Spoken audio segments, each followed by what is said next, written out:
Good morning, ladies and gentlemen. This is the seat of the Marshal's office in Poznań, and we have the host with us, the Marshal, and we also have city councillors and people who are who have the climate issues at heart. And please let's give ourselves a round of applause. The host of this meeting is Marek Woźniak, Marshal of Wielkopolska.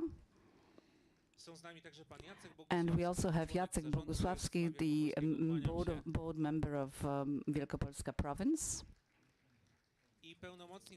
And proxy of Wielkopolska province, and also president of the Agency for the Development of Agriculture in the regional agency for the development of agriculture, and also we have the Minister of Climate and the Environment. Dear Minister, really the abbreviations are quite tricky. Well, the abbreviations are tricky, but let me remind you that we have the Ministry of Climate and Environment. So I got it right? Yes, you got it right. Thank you very much. The Marshal has also nodded. We're on track, and we will be here with all the international community members as well. So I'd like to welcome Ms. Anna Kluns, the ambassador of Great Britain and Northern Ireland in Warsaw. Witam panią gorąco. Pani ambasador towarzyszy także pan Włodzimierz Walkowiak, konsul. And the ambassador is accompanied by the honorary consul. Great to have you.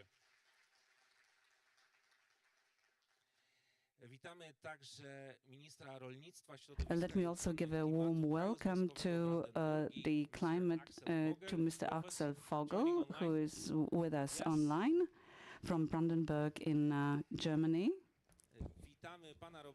And also we have Robert Gajda, Vice President of the Management Board, National Fund for Environment Protection and Water Management. And joining us online are also Paloma Abba-Garrote, dyrektorka Europejskiej Agencji Wykonawczej do Spraw Klimatu, Infrastruktury i Środowiska, and Mr. Hans Rein from SINEA. And we'll also have Mr. Reins from SINEA.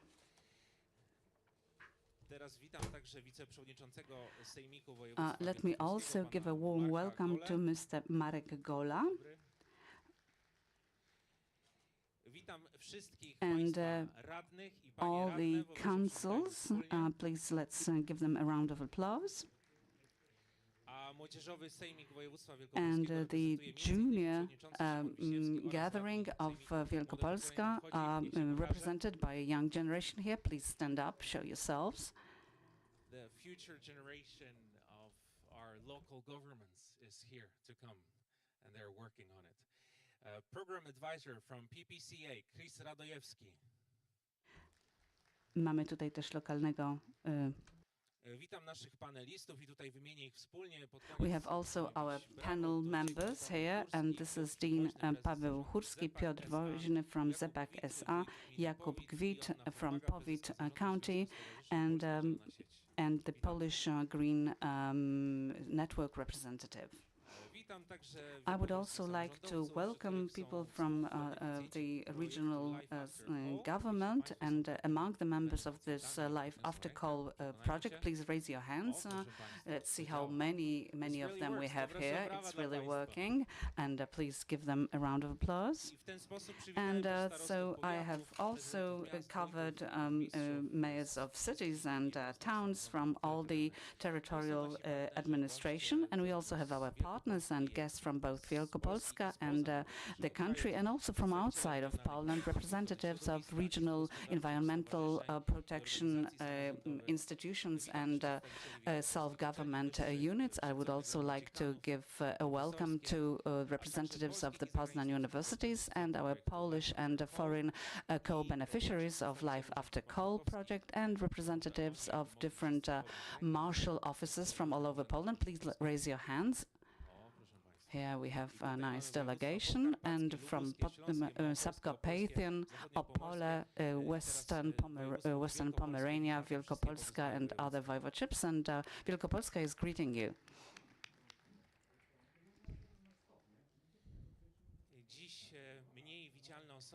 Well, we cannot see these people, but they are very important. We would like to ask our interpreters, Agnieszka Pnuvor and Eva Dratwa. And you've had an opportunity to see how many different guests we have. This is testimony to the place and the importance of this event, and it's also a promise of what's going to happen here. This is an opening conference of Life After Coal.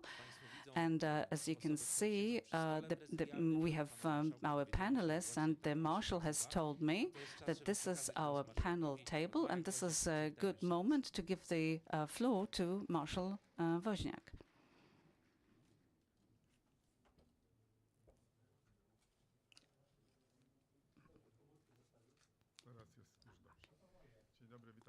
Good morning, ladies and gentlemen, dear Minister, dear Ambassador ladies, ladies and gentlemen. This is a very good day for us because it's an honor for us that in this illustrious company we will begin Life After Coal project for Eastern Wielkopolska.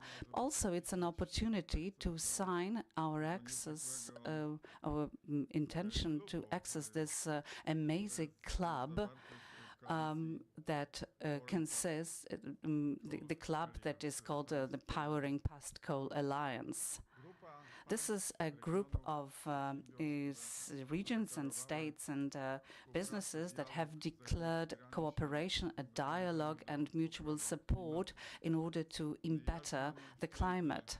You can see I've got a badge here. I've got it from Chris Radojewski. I got it about an hour ago, and I will have the honor of signing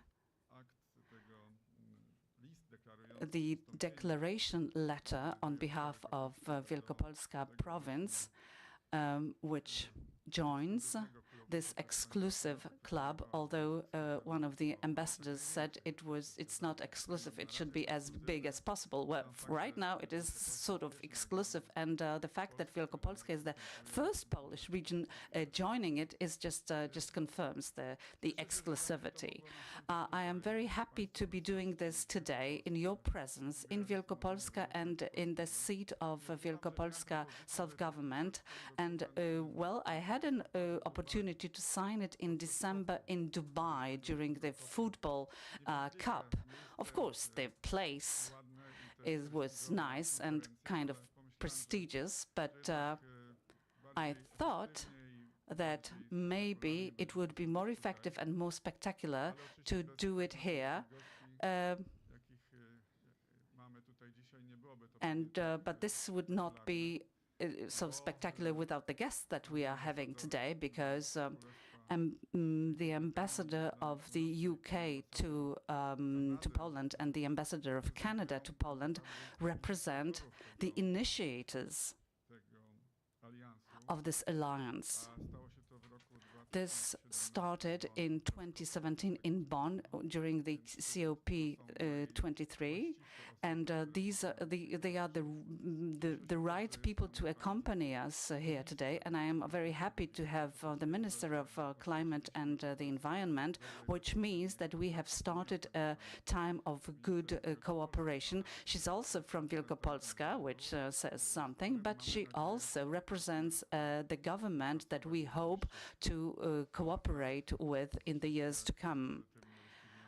Of course, hopefully, if the results of the local elections are good for us.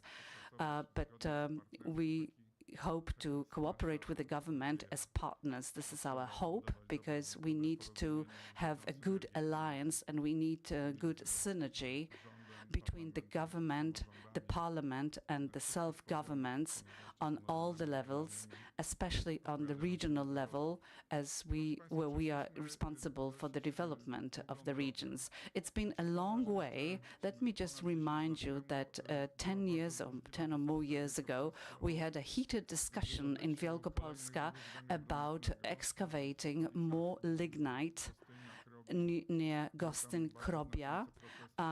The locals protested heavily because they were afraid of the high agricultural culture being devastated in the process, and they were also worried about the human existence, the existence of the local communities, because excavation of the planned lignite excavations would have completely transformed the landscape and the people, the lives of the people there and the economy. Fortunately, this is past, this is history, and I don't think we're ever going to go back to it. But of course, lignite in eastern Wielkopolska was excavated and used. But today we are talking about putting an end to the process, and there's two elements conducive to the process. First of all, this is responsible, a responsible attitude of ZEPAK and its owners, because at some point we realized that the market rules and the awareness of the changes taking place in the world, all this boiled down to adopting the green policy and consistently implementing it. This is an excellent partner, which cannot be said about the state treasurer, which would usually follow ideology rather than the market conditions or the prospect, the climate prospects. Of course, this is the situation in a nutshell. We have been very lucky in coming across many active participants of the public life who launched many bottom-up initiatives, and as a result, we have come up with some ambience of social dialogue about the changes taking place, and whatever is happening in eastern Wielkopolska is perceived in Brussels as a model transition from coal to a non-coal economy. We are the leader in the country, and we do realize that we have some specific, quite favorable conditions. But on the other hand, this is a mini laboratory of the social transformation, and if things go smoothly, and if we manage to launch processes that will not be very painful to the society, we will be radiating to the other regions of Poland and possibly Europe, and this is my wish. Ladies and gentlemen, I think this is a very good moment when we can boast, when we can think of many fruitful solutions. I am hoping to be engaged in a dialogue, and I hope that this Life After Coal project will be an instrument of supporting this transformation. Some specific funds have been allocated also from the Polish Fund for Environmental Protection, coupled with the Just Transformation Fund managed by our proxy in Konin, and also with the support of the Marshal's Office here in Poznań and the entire regional programs of the EU programs, because Eastern Wielkopolska has not been excluded from this transformation program, and it has access to EU funds for Wielkopolska in general, the regional program for the latest perspective. All this together should work, hopefully supported by the government, and we should see the results to to be accomplished. And the most important thing to me in this signing of this membership letter related to Powering Past Coal Alliance, this is us giving a strong, sending out a strong message that we want to protect the climate. Sometimes we forget about it. Sometimes people say what is more economically profitable, who will make more money, who will dominate whom. But we keep forgetting of what the young generation is thinking, and it's very fortunate that we have young representatives of the younger generation here, because they may be asking themselves, will they survive on Earth? Will they be able to exist the way we exist? And we may be thinking that maybe Europe will be a place where, say, 200, 300, 400 million people will come to, because only here will you be able to survive. The other parts of the world will be bereft of water and other conditions of existence. Imagine all those millions of people coming to Europe to survive. These are quite realistic scenarios in a situation where we completely ignore the changes of the climate in a short perspective. We need to make sure that this black scenario does not come to fruition. Thank you very much. Dziękuję bardzo i w duchu Thank you tego, very o czym much. mówił pan marszałek, And now zapytam, in kto the z państwa spirit of w what ciągu has been ostatnich just said, 24 let godzin me korzystał ask z you transportu who has zbiorowego? used public Proszę transport in podnieść the last 24 hours. rękę. Pięknie. A kto Wonderful. rozważa, że już dzisiaj na And pewno who skorzysta? thinks he or she will use To też public działa, transport prawda? today? Yeah, it Dzisiaj jakoś tak works.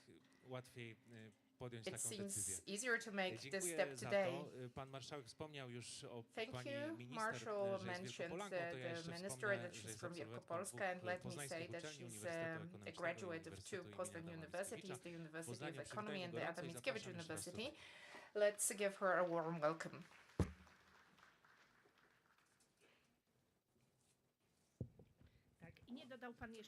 You haven't mentioned that I'm a member of parliament from Eastern Wielkopolska, exactly this very region about which we are talking about that much today. Ladies and gentlemen, let me stress that I'm very grateful that I can be with you today, because it was a parliamentary session was planned for today. It has been shortened, and that's why I think that it's really a good option, a good sign for the energy transformation. And it's cool because it's a really great challenge. Wielkopolska is a leader in the transformation process, and it has been a leader since time immemorial. Let me remind you that this region, due to the activities of the self-governmental bodies, both in Poznań and in other sub-regions, was entered as the first one on the European post-coal platform. And this how we got access to just transition funds, from which we could now use to support people who leave this old fuel industry, and to create new life for the Eastern Wielkopolska region, to plan this transformation in a sustainable way, with the support of many enterprises who cooperate with the mine, with the power plant, and also to plan this process in a responsible way. There are other regions who followed us, apart from Śląsk.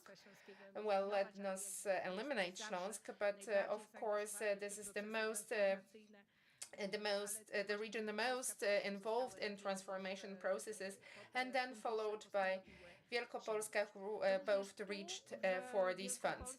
It is here in Wielkopolska, in the Eastern Wielkopolska, that ecologists for the very first time gathered with the mining industry representatives, and they assumed that the problems that we are facing here is the result of mining brown coal for 70 years, because they have been causing devastation of underground waters. And regions in other regions of Poznań, people cannot admit it and cannot talk about this issue in a responsible manner. So this was really a great moment that the ecologists actually stopped protesting but started a dialogue with the coal industry to discuss how to reconstruct the environment, taking into account other challenges such as urbanization of these areas, climate change, and other factors that contribute to water problems in eastern Wielkopolska. Many self-government people, self-government representatives who responsibly, well, regardless of whether there are elections coming in 2 months, but they or not, they can just speak the truth. They can take the responsibility. They can set directions, trends, because this is the leaders we need, the kind of leaders we need in Poland, and this can happen thanks to responsible partners in the Konin area, where miners themselves and business owners who have been living on mining for years and who've been living on coal-based energy, well, they understood that changes are unavoidable. But they also see an opportunity in exploiting this trend and this process, because what I'm trying to stress, that this transformation is not only a challenge, it needs to be a success, and it needs to be used in Poland, and I strongly believe in it, to attract new technologies to Poland, to develop here in Poland, in cooperation with the business and the universities, to develop new technologies that are not known yet and that we need a lot. And this is how we should perceive the transformation, the energy transformation and the climate change challenge that we are facing. And today morning, I recall that in 2015, when I've been appointed a member of parliament for the very first time from the Konin area, and I've said that we need to start talking about new life for Konin, because abandoning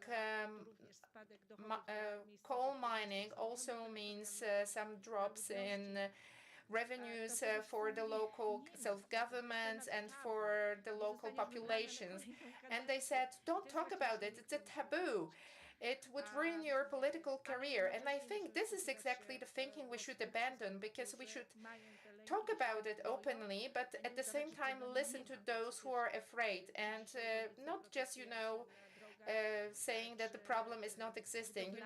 Let's have a look at the farmers who's protesting right now, or those construction engineers who need to construct zero-emission buildings in a much more unfavorable conditions than, let's say, in Spain.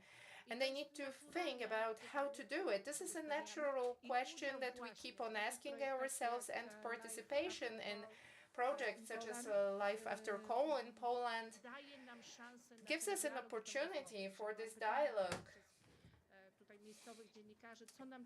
Journalists asked me, what will be the benefit, the know-how? This is the most important thing. Talks about access to technology, learning one from another, searching for solutions, especially in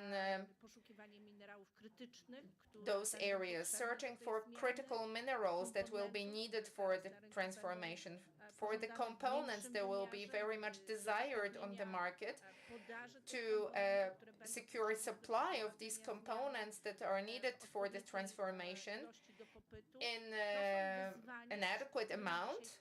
This is the challenge that we are now facing, not only as Wielkopolska, as Poland, but as Europe and the world as a whole. Because even our friends on the other side of the ocean started participating in this race, because we'll all join this process more and more developed, and we need to solve these problems in a partnership-based manner. And participating in such projects is about, exchange of experiences, cooperation, exchange of ideas, know-how to responsibly tackle all these issues.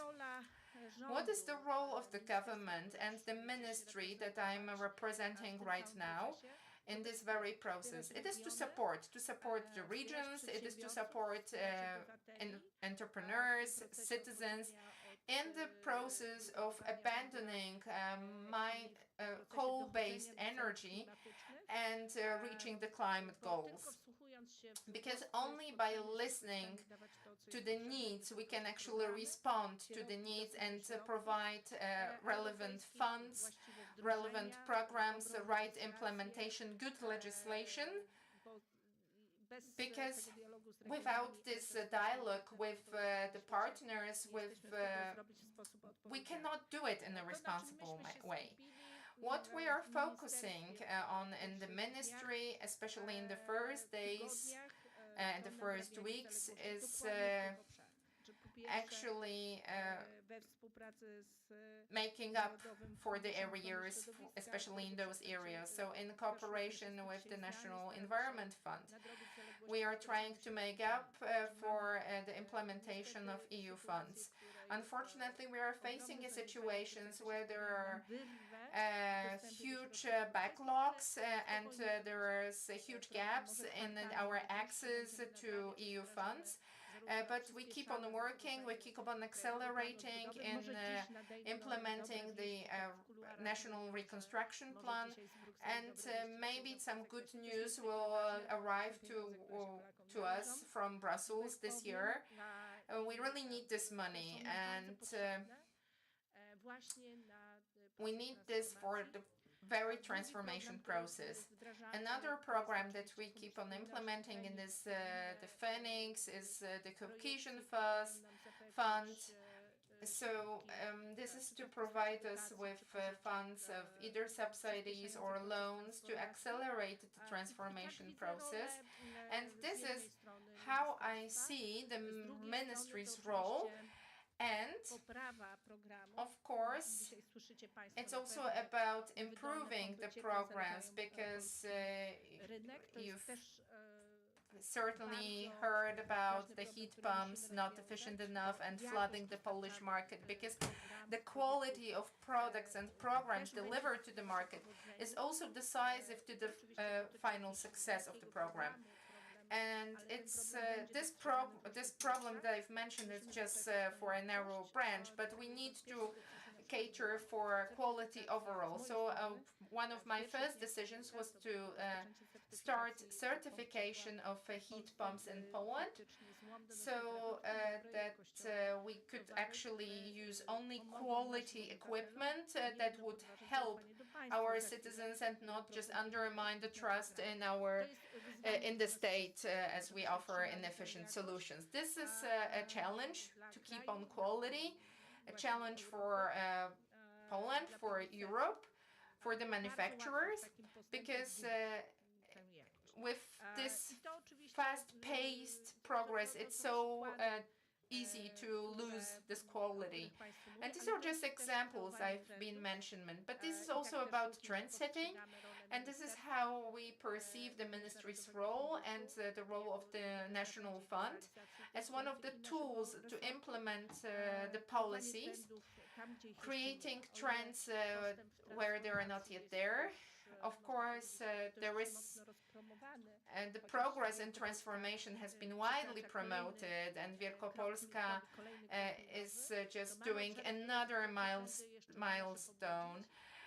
But there are other areas where interest should be sparked and the trends should be accelerated, such as transport. And now we are applying for the European Investment Bank to access for funds for the development of transport infrastructure, for electrification of transport, so that we could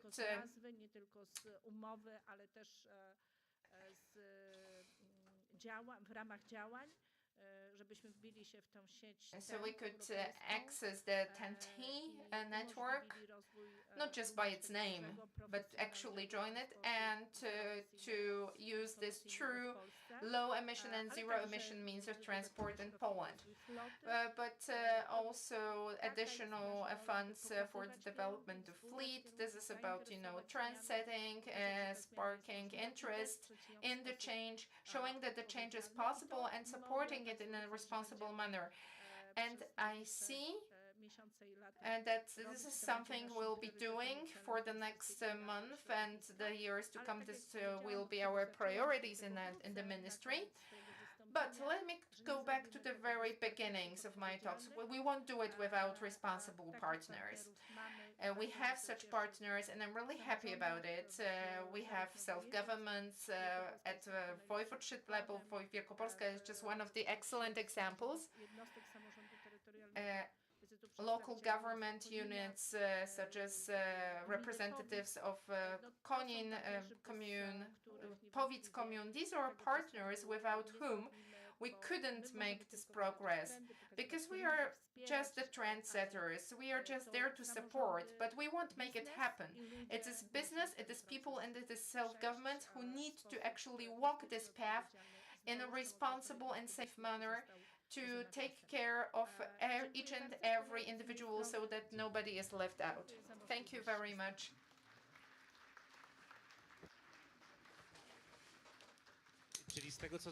So from what I understand, so we can expect some good news even today, right? So we're waiting. Okay, so let's wait. So now a part in English. So if you need equipment for the equipment, please let us know. You need a lot of people involved in that. You need national governments, local governments, but also organizations, people's will for sure. And then you need a good coalition. And to talk about it, we've invited the two ambassadors, and we'll start with the ambassador to British ambassador to Poland, Anna Kluns. You're welcome. Zapraszam serdecznie.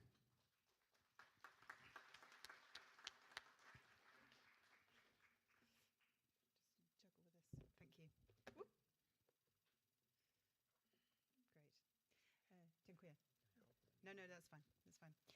Szanowni Państwo, Szanowni Panie Marszałku. Ladies and gentlemen, dear Marshal, dear Minister, it is an honor for me to be again in Poznań, and this opportunity is a very good moment, a very important moment for the history of and transformation of Wielkopolska and Poland.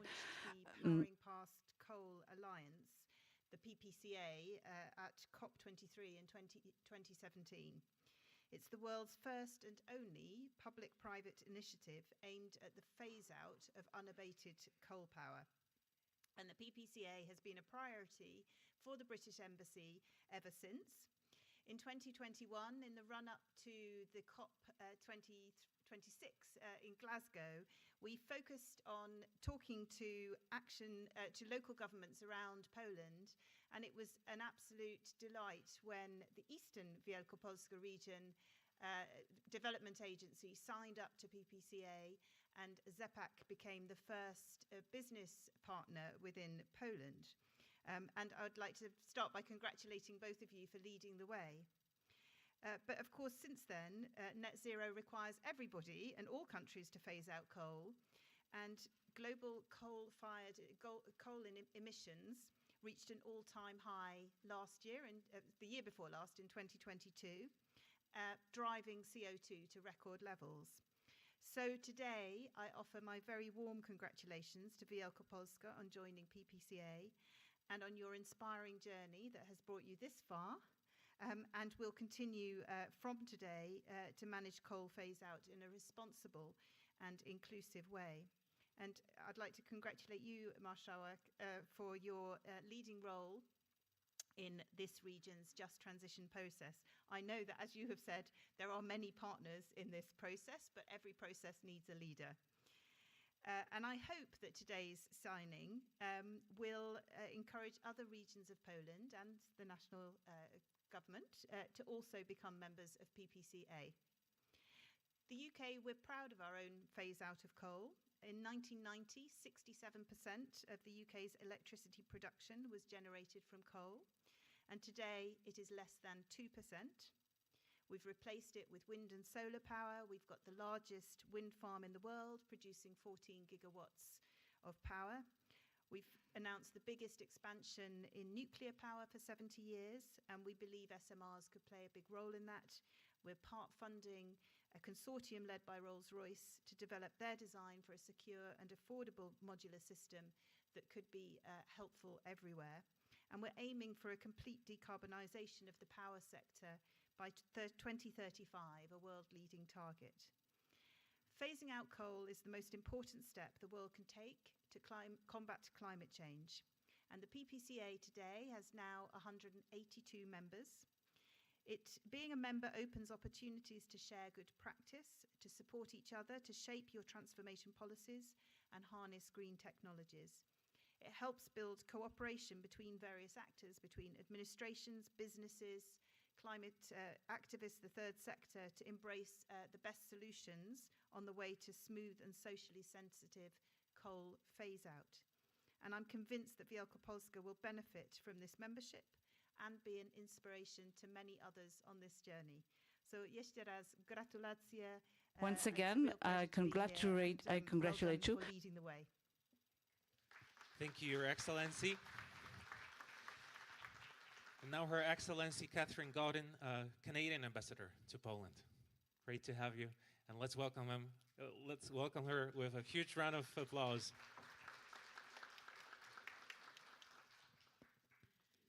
Dziękuję bardzo. Thank you very much, Mrs. Minister, Mr. Marshall. It's an impressive room. Thank you very much for having us here today. It's really my honor to participate in today's conversation, and especially the signature of Wielkopolska's Road to Climate Neutrality conference. I'm excited to be part of this ceremony and witnessing it. It's an important moment for Wielkopolska and your leadership in Poland as well towards a cleaner and healthier future. I'm really delighted to welcome the province as part of PPCA, and I know that this is the work of so many partners, so many entities that have taken part in this effort ongoing. Congratulations on taking this very bold step. And we also know that this process is done without losing sight on the importance of a just transition and with the support of employees, local communities. Wear the pin proudly today and for days to come. And as you know, Canada and the UK have co-led the PPCA, as Ambassador Kloons was just saying, since its inception. And now with 182 members, it is indeed the world's leading initiative driving the global phase-out emissions of coal power. What we're seeing is, with each new member, is that the transition is happening. It's underway now, but it needs to accelerate. Country by country, region by region, province by province, and commitment by commitment to collectively chart the course to a carbon-neutral future. So today's engagement matters. It matters a lot, and that's why we're so excited to be here. Mining, and in this case, coal mining, has been part of our collective history, but we know we need to turn the future. Today would not have been possible without the work of so many partners, as has been said before, and regions and sub-regions. So in Canada, we have tabled our own coal regulations. We've put a price on carbon, and we've established a 2030 coal phase-out date with all the subnational governments involved as well. Just for instance, our most populous province, Ontario, was the first jurisdiction in North America to phase out power. It committed to phasing out coal-fired generation in 2003 and effectively subsequently closing its last coal unit in 2014. The policy decision actually was primarily motivated by the health impacts and economic costs of air pollution at the outset, but there's so many more reasons to do it than that. We can all agree that ending emissions from coal is one of the first and really most important steps the world must take to stay on track or veer back to achieving our climate goals. The science has already spoken. After Paris, Bonn, Glasgow, and now the last COP in UAE, the importance of transiting away from coal to address climate change is of prime importance. There's still much work to do, and we recognize that there are real challenges to phase out coal. The transition needs to be balanced. It cannot come at the expense of energy access, nor the people, nor the livelihoods. And as a new member of PPCA, Wielkopolska now has access to a network of experts and resources to provide insight on successful energy transition. But it should also provide it with a platform and opportunities to showcase its leadership and its ambition to showcase in leadership in energy transition on the international stage. This will hopefully encourage others to join PPCA, other regions, other countries. Just at COP28, Malta, Czechia, and Cyprus were countries that joined in. Let me again stress the critical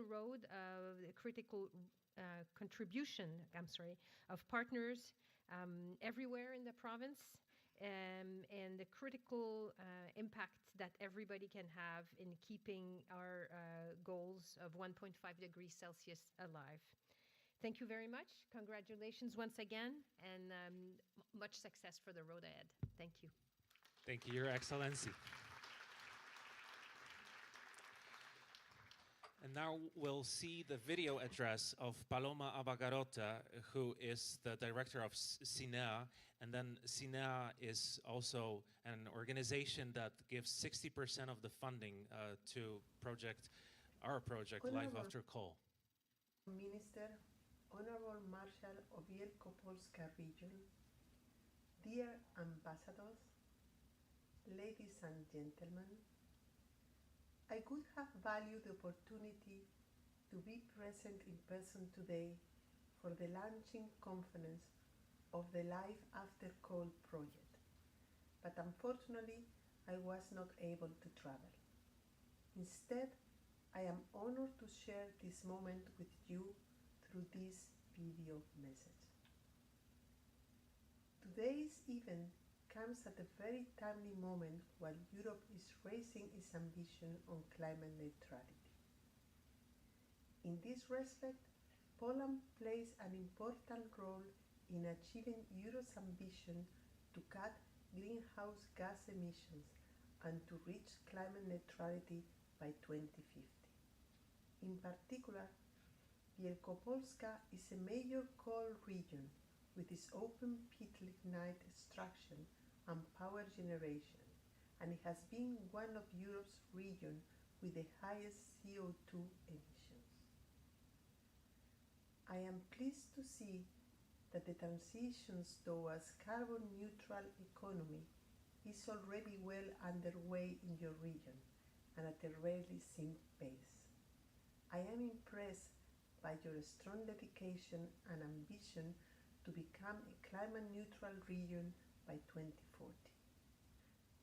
I am pleased to see that the transition towards carbon neutral economy is already well underway in your region and at a rarely seen pace. I am impressed by your strong dedication and ambition to become a climate neutral region by 2040. This plan also includes the phase out of coal by 2030. In this respect, I am proud to see that Poland hosts a large number of projects managed by CINEA, including to support your region in this endeavor by financing a number of initiatives and projects. Our agency plays a key role in implementing key European Union programs related to the European Green Deal. These programs support green projects, focusing on climate, environment, modern infrastructure, and networks in Europe.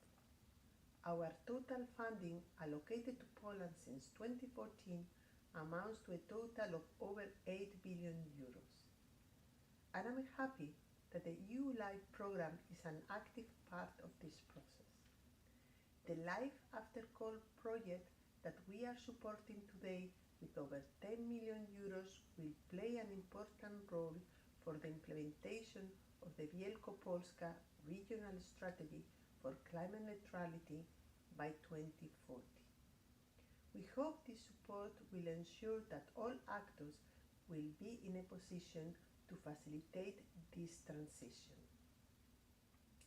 Through the Innovation Fund, we are also helping your efforts to build a first fully operational and green hydrogen electrolyzer in Poland. Your region has also benefited from the Just Transition mechanism and is recognized as a model region for a good transition in the European Union. I know that this large-scale and complex undertaking requires good collaboration and engagement from various stakeholders. And I'm sure that through this endeavor and through your international partners, the necessary investment will flow into your region to make this transition a success. You have built an environment where many people work together towards a single green goal. The significance of your project extends far beyond just the regional level, engaging stakeholders and social representatives also in other coal regions in Poland facing similar challenges. And I am pleased, therefore, that your authorities will work hand in hand with both local stakeholders and trade unions. To conclude, I acknowledge that the transition to climate neutrality of your region will be a challenge. But let us be reminded that this must be a change for the better, as climate change is becoming a clear reality. Last year was the hottest year recorded in history, and every day we saw new, unfortunately, records being broken. The cost of no action could be significantly higher than the cost of green transition. I wish you all the successes for the Life After Coal project and green transition of Wielkopolska.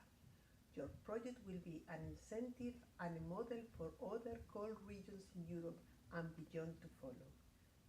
And with these words, I wish you a very successful conference and sharing of inspirational ideas. Thank you. Thank you very much. Just like Ms. Abba Garota said, that was the hottest year, 2023. But judging on what January and February this year have been like, it wouldn't surprise me to see that this year is even warmer, and that's no good news. Well, there is some good news, though. There is a gentleman joining us from Brussels, and that is SINEA, so the same organization. He is the head of a unit, which is called Life Energy Unit, and his name is Hans Rein. So it's great to have you, Mr. Rein. Please, this is your time.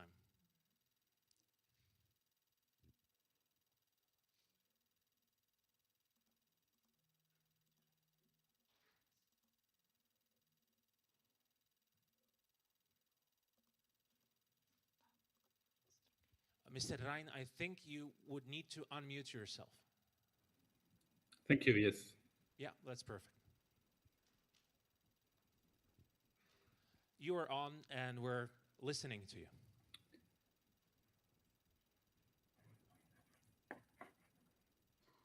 Hello, I hope you can hear me.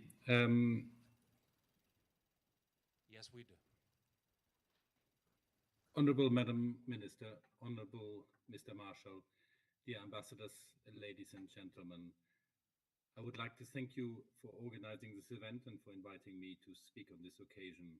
My name is Hans Rein. I'm the head of the unit responsible for Life Energy and Life Climate program at SINEA. You have just heard the allocation of the director of the agency, Ms. Paloma Abagarote, who introduced the European Climate Infrastructure and Environment Executive Agency and its different funding programs to you. Allow me, therefore, to present from my side the LIFE program in more detail. I would have very much liked to be present with you today in Poznan, in person, but unfortunately I could not travel today. Because today, Mr. Marshall, you're launching one of LIFE's strategic integrated projects. And strategic integrated projects are key instruments for us in supporting member states and regions such as yours in implementing the European Green Deal policies. And your region's climate strategy is a particularly ambitious program to fight climate change, and I wish to personally congratulate you for it. The European Green Deal was announced now just over 4 years ago. We have come a long way since then. The legislative framework to implement it is now in place, and all proposals foreseen under the Fit for 55 package have been adopted in 2023. A few weeks ago, you might have seen that there was also political agreement on the Net Zero Industry Act. As the regulatory framework is now in place, the focus now has shifted to action. We must ensure that the agreed measures and targets for 2030 are turned into reality. Implementation will now be important, while taking on board all stakeholders' concerns. And your project is one of those that will turn these policies into action. The final updated national energy and climate plans that member states will have to adopt by June 2024 should reflect the need for a more ambitious climate action, a faster clean energy transition, and increased energy security. In line with the EU climate law, with the Fit for 55 package and the Repower EU plan. These national plans will then need to be translated into regional and local action plans. Your regional strategy, the strategy for climate neutrality for Eastern Wielkopolska up to 2040, anticipates the overarching EU goal of climate neutrality by 2050. 2 weeks ago, the Commission presented its climate target plan for 2040. The plan does not propose new legislation at this stage, but sets out the pathway to bring us to climate neutrality and identify a possible intermediate target for 2040. That target is to reduce carbon emissions by a net 90% compared to 1990.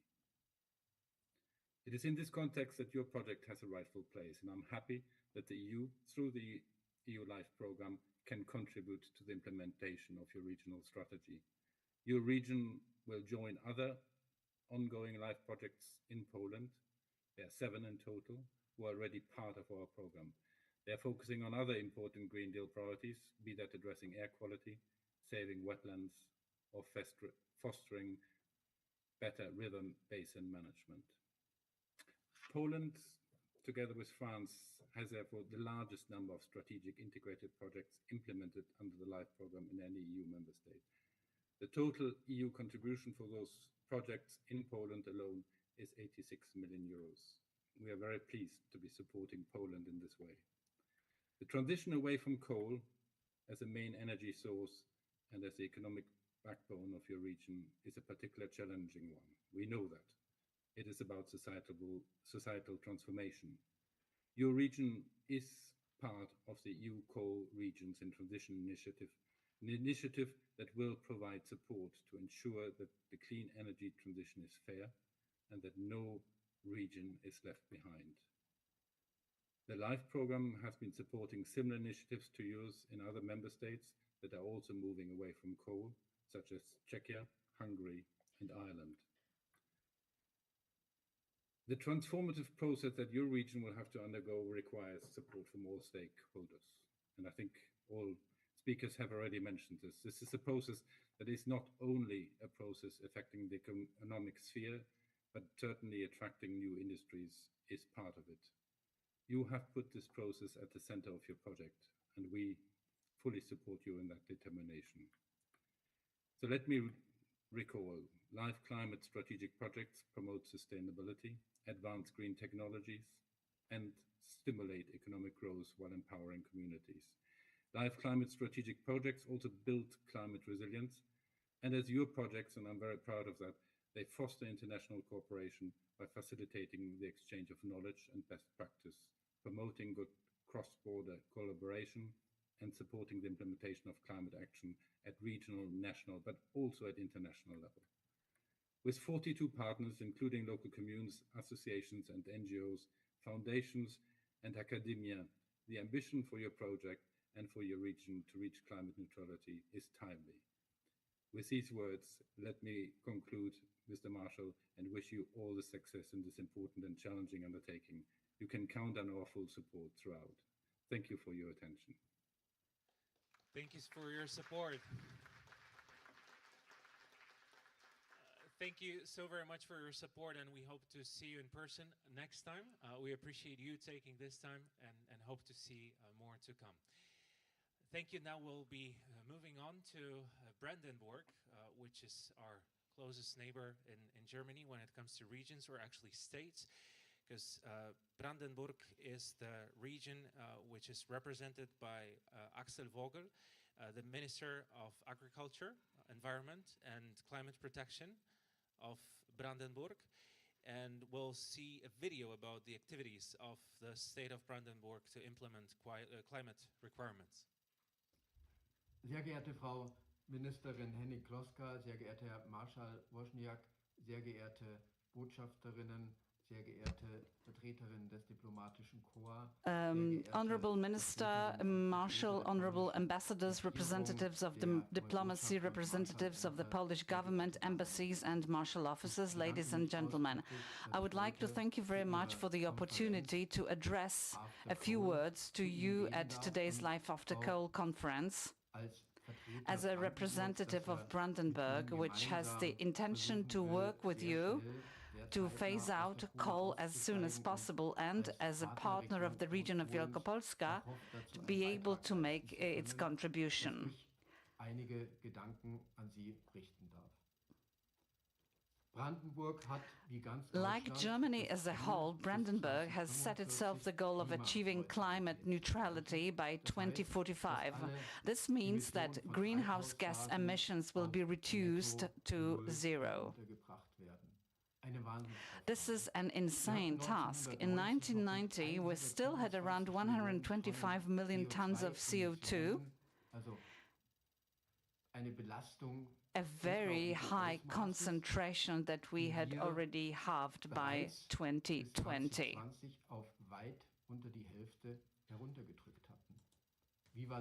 How was this possible? On the one hand, due to the collapse of the industrial structures of the former GDR, East Germany, after reunification, and to no small extent due to the economy. The waste management industry in particular made a key contribution here. As recently as 1990, emissions from waste were over 22 million tons of CO2 per year. Today, we are well below 1 million tons of CO2. We have other sectors where, admittedly, things are not going so well. Due to increasing motorization, the transport sector is a bigger emitter today, bigger than it was in 1990. But, of course, the key issue is electromobility, which allows a gradual shift away from coal. We have already done a lot, but of course not everything. We are simply not acting alone here, but the coal phase-out is regulated by national law. According to the federal government's Coal Phase-Out Act, the path of action is already clear.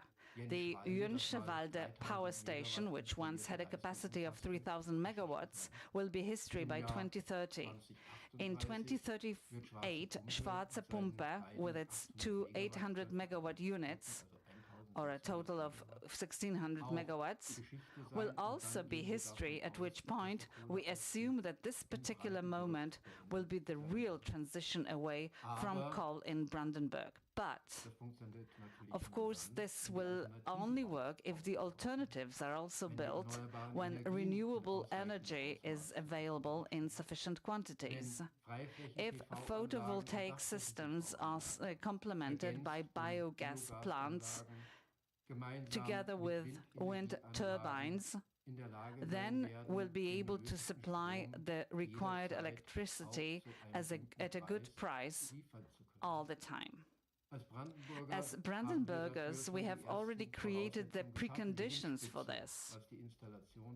We are at the forefront when it comes to installing wind turbines. We have already installed more than 4,000 wind turbines in Brandenburg. But we have even more. In recent years, we have been able to build photovoltaic systems on an incredible scale, but we want to achieve much more. A prerequisite, of course, is the availability of the technology and its economic viability.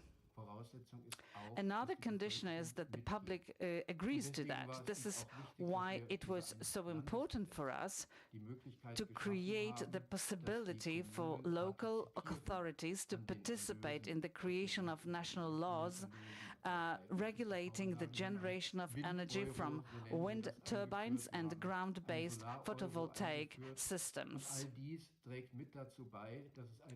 We have introduced the wind euro, as we call it. We've introduced the solar euro, and all of this is helping to ensure that renewable energy installations are more accepted than they were before. But this is clearly not enough. We also need new gas-fired power stations to replace our coal-fired power stations, gas power plants that are already ready for hydrogen. Hydrogen is a very important technology of the future because it can store electricity and then it can be converted back into electricity. However, we need not only gas-fired power stations, which can be built on the sites of existing lignite-fired power stations, but also the whole infrastructure.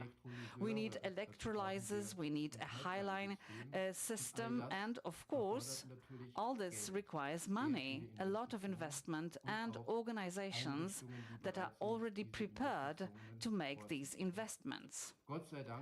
Thank goodness the EU is supporting us here through the Fair Transition Fund and the federal government through the structural funds that we are using in these lignite regions in connection with the transition to a hydrogen economy. To this end, we have already launched a hydrogen strategy with a total of 63 individual measures in 2021. It complements the energy strategy, an offensive to build solar power plants, and aims to ensure that we are completely independent of coal power by 2038.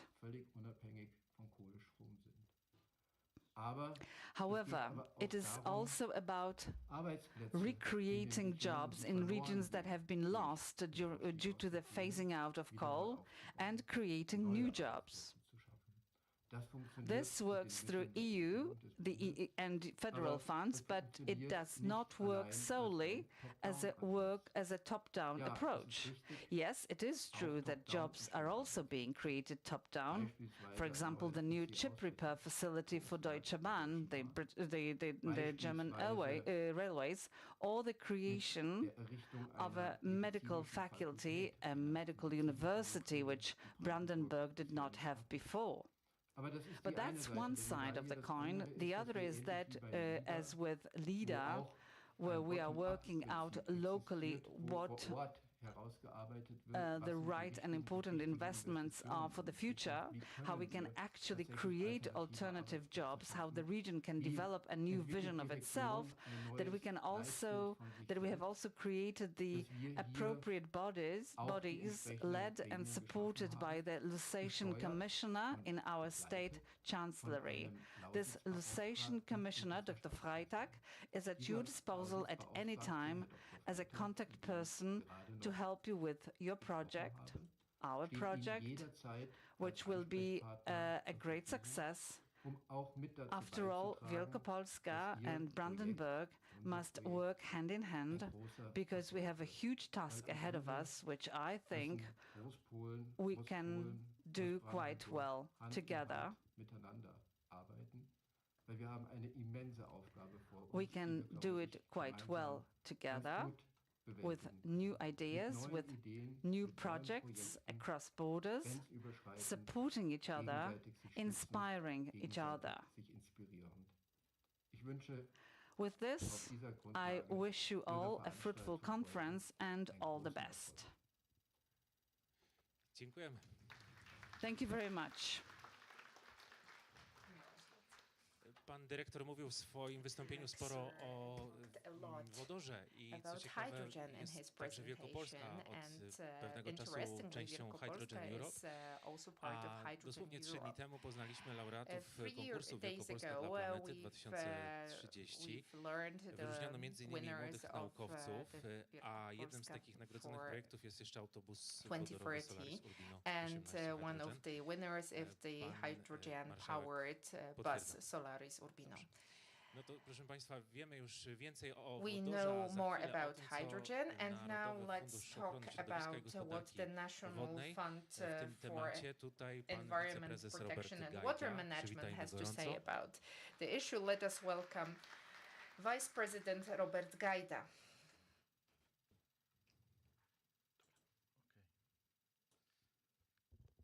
Pan jeszcze nie ma tej wpinki, Mam swoją. ale ma pan swoją firmową, więc Yes, pewnie you jeszcze have the będzie wpinka badge, dla pana. right? And you will get another badge. Witam Państwa bardzo serdecznie. Welcome, ladies and Też gentlemen. chciałem zacząć od prywatnych. I would Też also like to kończyłem start with some uczelnię private Poznaniu, też stuff. jestem I z also Wielkopolski. graduated I from też jestem z two Wielkopolski Poznan wschodniej. universities. I'm also pan from jest Wielkopolska, from Tak, Eastern Wielkopolska. So you are great because you are from Great Poland, right? Exactly.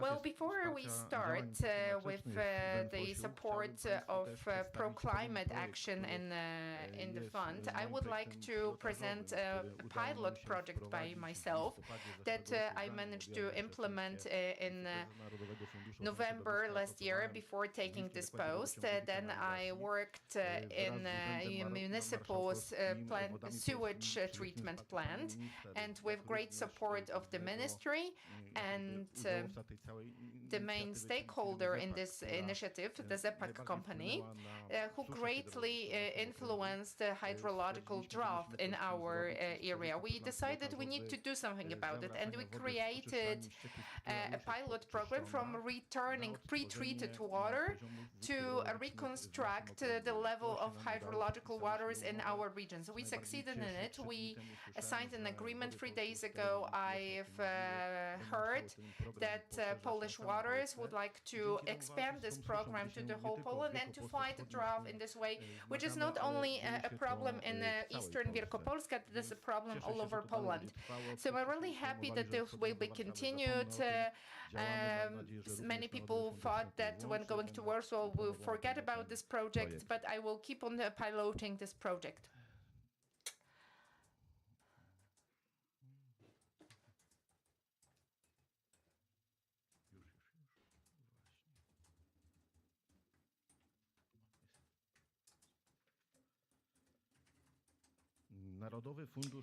The National Fund for Environment Protection and Water Management is a major institution financing environment protection in Poland. In particular, we finance sub-regional projects that follow from our EU membership. Our mission is to efficiently support actions for transformations for a low-emission economy, with particular attention to the absorption of EU funds. We offer friendly forms of financing from both national and foreign funds. We are serving several dozens of projects in Poland. It has been 35 years that we are acting for environment in Poland. The fund implements funds based on a number of laws. I won't mention all of them, but this is especially the Energy and the Environment Protection Law, the Water Act, the Energy Act. The fund is also a contact point for the LIFE project, and we support applicants and beneficiaries, and we also co-finance LIFE projects. It has been 15 years since been cooperating with the LIFE projects, and in this time, as many as 114 projects have been co-financed, and 84 beneficiaries participated in the project. Dear Marshal, dear all, I would like to congratulate you on this wonderful initiative and wish you an effective implementation of the Life After Coal initiative to achieve climate neutrality in Eastern Wielkopolska until 2040. This is a project that received 50 million support from the EU and our support amounting to 28 million. We can ensure that the cooperation will continue growing because since I'm there, I can guarantee for cooperation and openness, and we are ready for further actions. The National Fund for Environment Protection offers support as a life contact point, and we also encourage you to use other programs. A wide array of actions and pro-climate projects will be presented by Zuzanna Zacharewicz, which is the head for LIFE projects in the Department of Communication and Environment Protection. Thank you very much.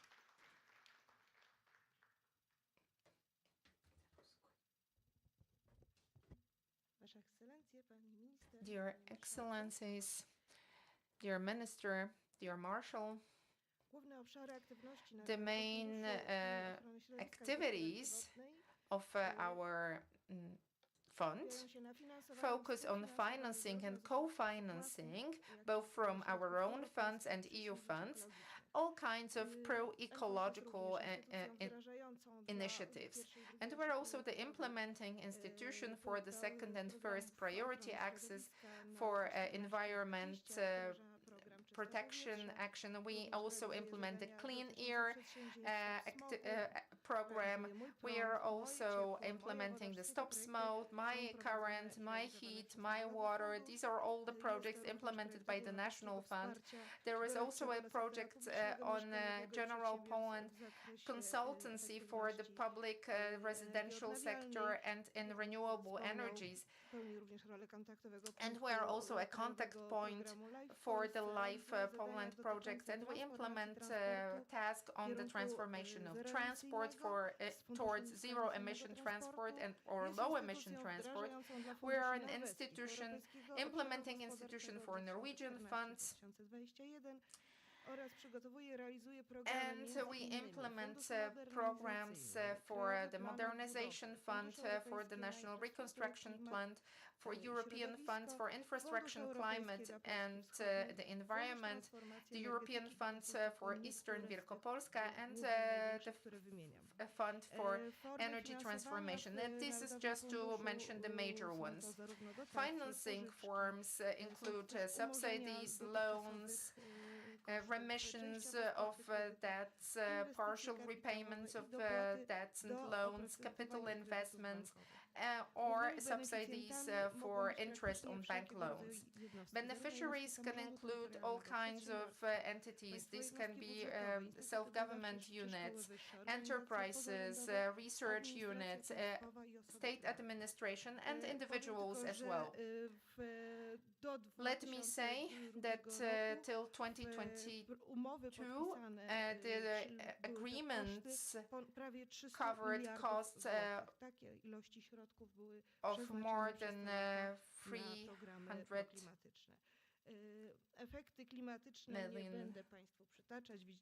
million zloty. I won't quote all the results because we are running out of time, and I'm doing my best to be short. Only in 2022 we signed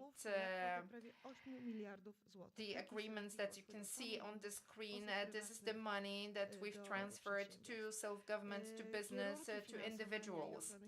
Now the directions for financing from our own funds and from foreign funds. This is for air protection, for adaptation to climate change, to zero emission energy system, to protection of biodiversity, to improving the wastewater management, and for improving waste management. And we have basic priorities listed under each of these goals. And if you are looking for funds, then let's approach the fund. And as you can see, there are very of these detailed scopes. So I think that for each and every unit, there is a program that to be used and to co-finance the project that you are running. Please visit our website for more. Thank you very much. A teraz Powering Past Coal Alliance, czyli właśnie moment And podpisania now the deklaracji. Powering This is the moment we've been Past Coal looking forward Alliance. to. So the three involved people are kindly requested to approach that part of the room.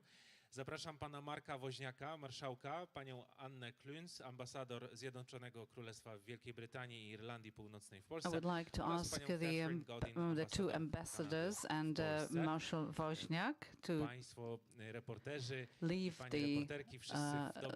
the table. You are headed in the right direction because this is going to take place. And you can see three identical documents on the table. Well, you know very well what's going on here. Perhaps we will be able to synchronize the signing. Everybody ready? Okay. So let's do it. I poproszę państwa o brawa dla wszystkich zaangażowanych.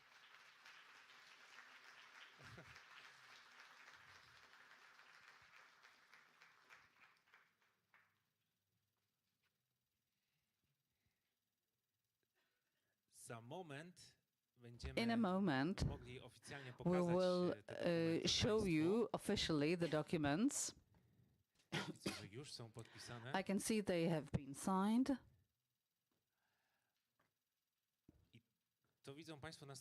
And as you can see, this is an interesting process because the parties are exchanging the documents, making sure that each copy has all the required signatures. And I think that one of the ambassadors has signed 3 times, at least 3 times. In total, it's 6 signatures. So we have many signatures here. Please smile at the audience, and I would like the minister to join us for the ceremony. And yes, a round of applause.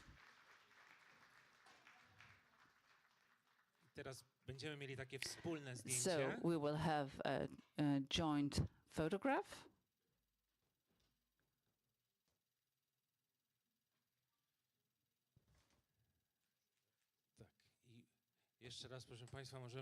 Again, you can support with your applause this special moment.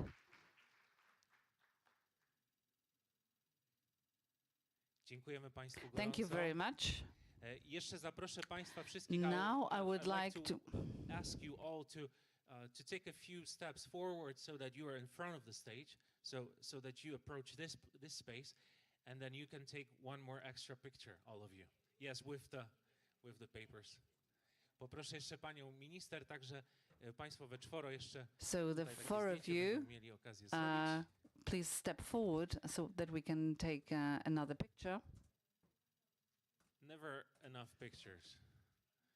Just in case we'll get a few more.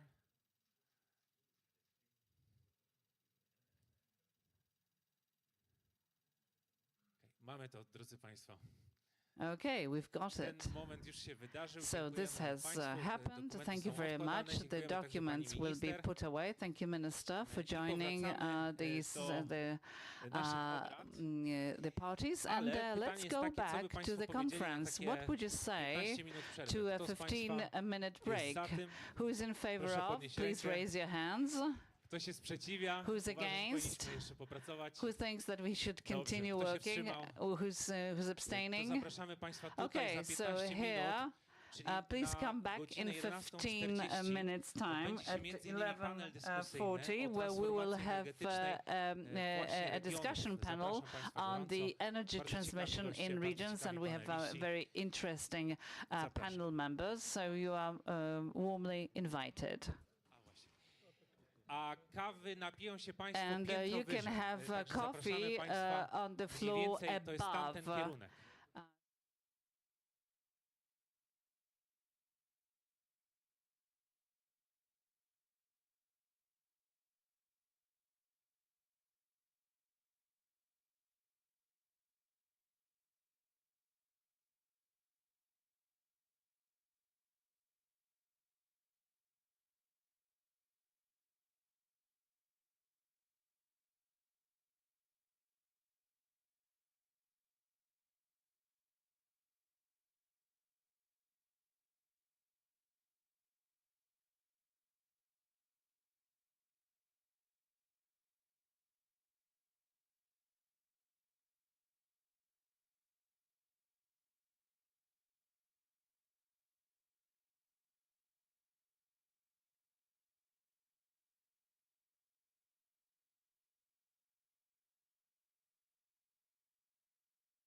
Witam wszystkich gorąco. Jesteśmy Welcome na back żywo w after Urzędzie Marszałkowskim coffee break Województwa here at the Wielkopolskiego. To jest Marshal's przy office in Alejach Poznań, Niepodległości. Wielkopolska Ja nazywam się region. Maciej My Kautz, name is jestem z Maciej Poznania, Kautz. I'm więc from Wielko. Poznań, Witam so I'm also gorąco from wszystkich, którzy Wielkopolska, nas and let me oglądają. give Dziękuję a Państwu warm za to. welcome to our Jesteśmy na audience YouTubie, here na and Facebooku beyond. We're on urzędu. YouTube, Jesteśmy on nawet na the stronie internetowej urzędu. on the region's Są nasi goście, drodzy website Państwo. and Proszę zwrócić uwagę, że Facebook troszeczkę account. nastąpiło pewne Please przetasowanie. note that Są we nowe have osoby, changed które the się members pojawiły. behind the Są table. jeszcze pewne ustalenia gdzieś We are zakulisowe also, I know that ale some people najważniejsze, że are są Państwo. talking Państwo outside dotarli, of this room, że but Państwo most po importantly, tej przerwie you are kawowej z here nami są. and you Mam have nadzieję, joined że us ci, którzy after nas the oglądali coffee break, online, and też hopefully coś our dobrego dla online siebie zrobili. audience Teraz is będzie joining czas, us żeby again. się And czegoś ciekawego now dowiedzieć, żeby this is a porozmawiać time o for us transformacji to talk energetycznej about the regionów węglowych. energy To przed nami. transformation in A coal najpierw takie regions, wprowadzenie but do tej as debaty introduction to o the wyzwaniach debate, rozwojowych regionów węglowych w we will warunkach hear transformacji about energetycznej. the I o tym będzie opowiadał pan profesor, z którym the miałem challenges przyjemność of przez coal moment regions rozmawiać. under conditions Profesor, of energy Paweł transition, Hurski, as dziekan presented Wydziału by Geografii Professor Społeczno-Ekonomicznej Paweł i Hurski, Gospodarki Dean of the Gospodarki Faculty of Przestrzennej Human Uniwersytetu imienia Geography Adama and Mickiewicza w Planning Poznaniu. at Adam Jest to Mickiewicz jedna z University in dłuższych nazw Poznań. This is one prelegentów, of the jak dzisiaj longest wyczytywałem, ale panie names profesorze, cieszymy się, że for pan a jest z speaker, nami. but Pierwszy raz dziś brawa dla Professor, we are profesora happy Hurskiego. to have you here, and please give him a round of applause.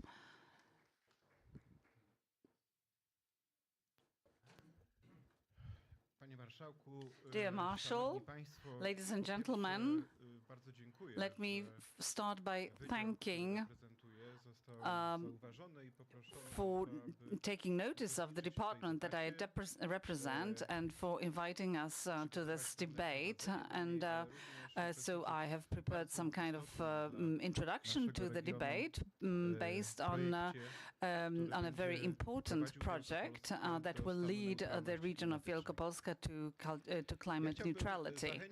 Let me encourage you to look at the energy transformation in coal regions, to adopt a much broader look than we tend to.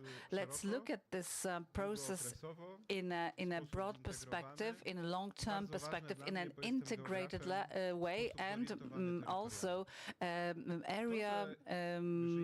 Let's focus on the area. I'm a geographer, after all. We live in a world where economic growth and development are not identical everywhere. Well, we all know that. This is the result of concentration and dispersion, and it results from the fact that there's different resources in different regions. We need to realize that the resources affect the opportunities of the local communities, and in this respect, coal regions are in a special situation because so far many of them have been growth areas, whereas now they are threatened by very dramatic and quick change that may bring about economic consequences. They need help. How do we help them? This slide shows you that equality is not always just, that when we look at developmental intervention, we need to program it and to design it and implement it in a very equal way so that all the residents have equal opportunities. It just cannot be some of the results of the specific regions, irrespective of the fact how active the local communities are. When we look at the cohesion policy, because this policy is most targeted at closing the gaps, since territorial cohesion appeared, it has been accompanied by the idea of developmental intervention that would be territorially just. We are used to intervention that is equal, so we adopt a naive assumption that when we support the weaker, they will catch up with the richer, but in the process, the richer get even more wealthy, so the distance is greater. and scientists, researchers who deal with this with these issues lead to a surprising conclusion that when we want to explain these inequalities, we can resort to very well established concepts that we adapt to the new challenges. It is quite characteristic of the world as we know it today that we use many theoretical approaches because the times are complicated and the conditionings are complicated, and they cannot be moderated or explained with one single theoretical approach.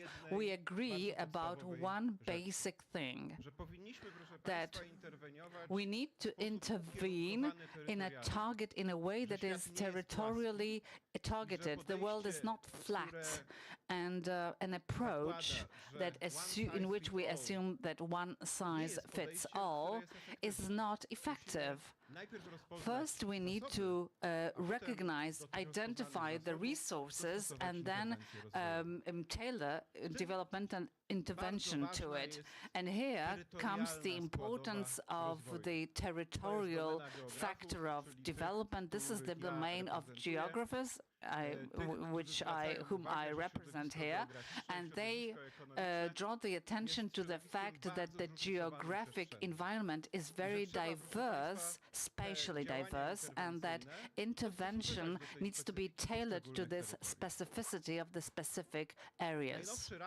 The latest report by the OECD, entitled in a very telling way, Long-Term Developmental Inequalities, which will premiere next week at the Ministry of Regional Policy in Warsaw. In this report, attention is drawn to the fact that only territorial approach and only a broad look at development, which means not limiting ourselves only to the quantitative approach, but also pursuing qualitative changes like access to services or education, or the availability, physical or digital availability.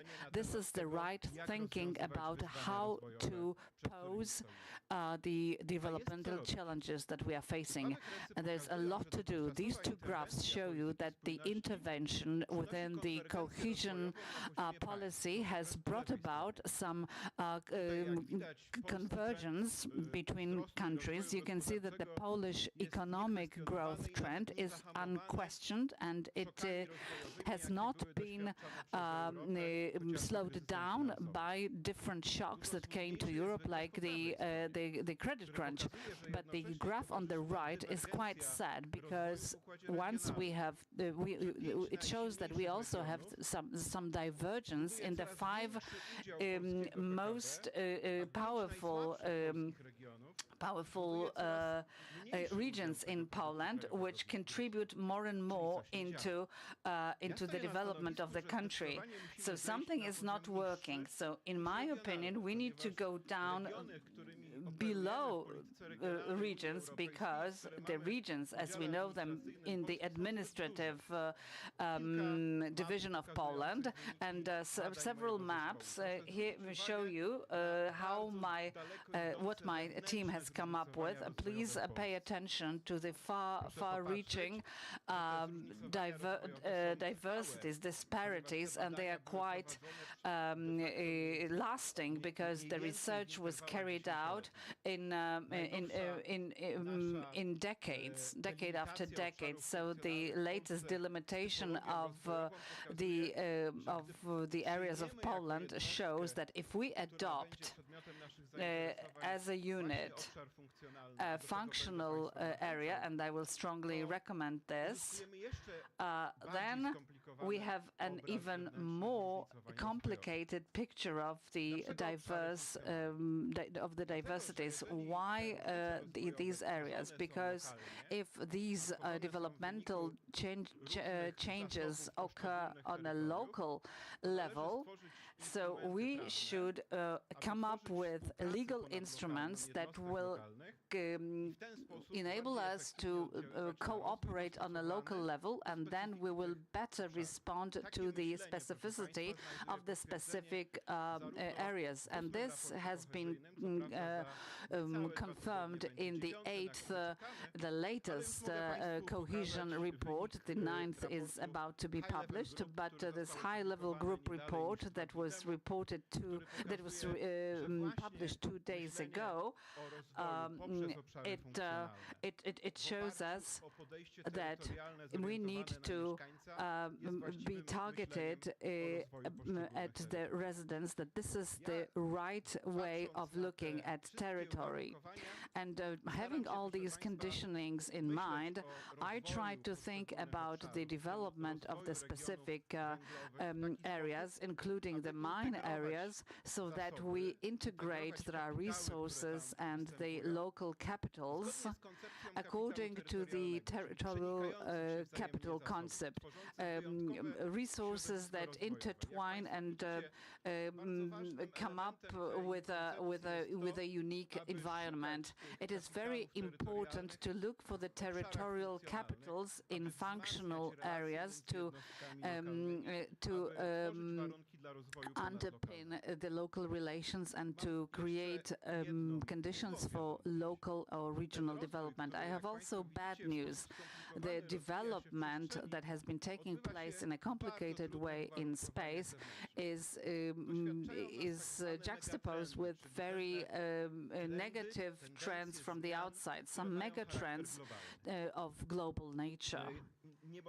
We mustn't forget that we live in a part of Europe and the world that has been very gravely affected by history, and this graph shows you that the megatrends work very differently in Poland than in other parts of the world, because they were all launched in 1989 when Poland changed its political system and started its economic transition, which makes us a very special part of the world, where the laboratory of these developmental changes is a real challenge. This is topped with the so-called black swans, asymmetric developmental shocks. The capitalist economy tends to grow and then collapse in cycles, but the latest years have shown us that these cycles are no longer true, that once and again we are affected by asymmetric cycles, and it came as a shock. The pandemic came as a shock, and so was the case of the consequences of Russia's aggression in Ukraine, and there are more shocks to come quite surely. We need to support developmental activities so that we can contribute to the region's resilience. Resilience meaning ability to adapt to the new conditions, to be able to operate within the new conditions, because each of these shocks, bringing bad, negative things, also brings a lot of innovations, because humans tend to, in crisis, humans tend to be very practical and come up with very much needed things. I will not be talking about the energy transition, because we know that it is quite well embedded in the Green Deal, which stipulates the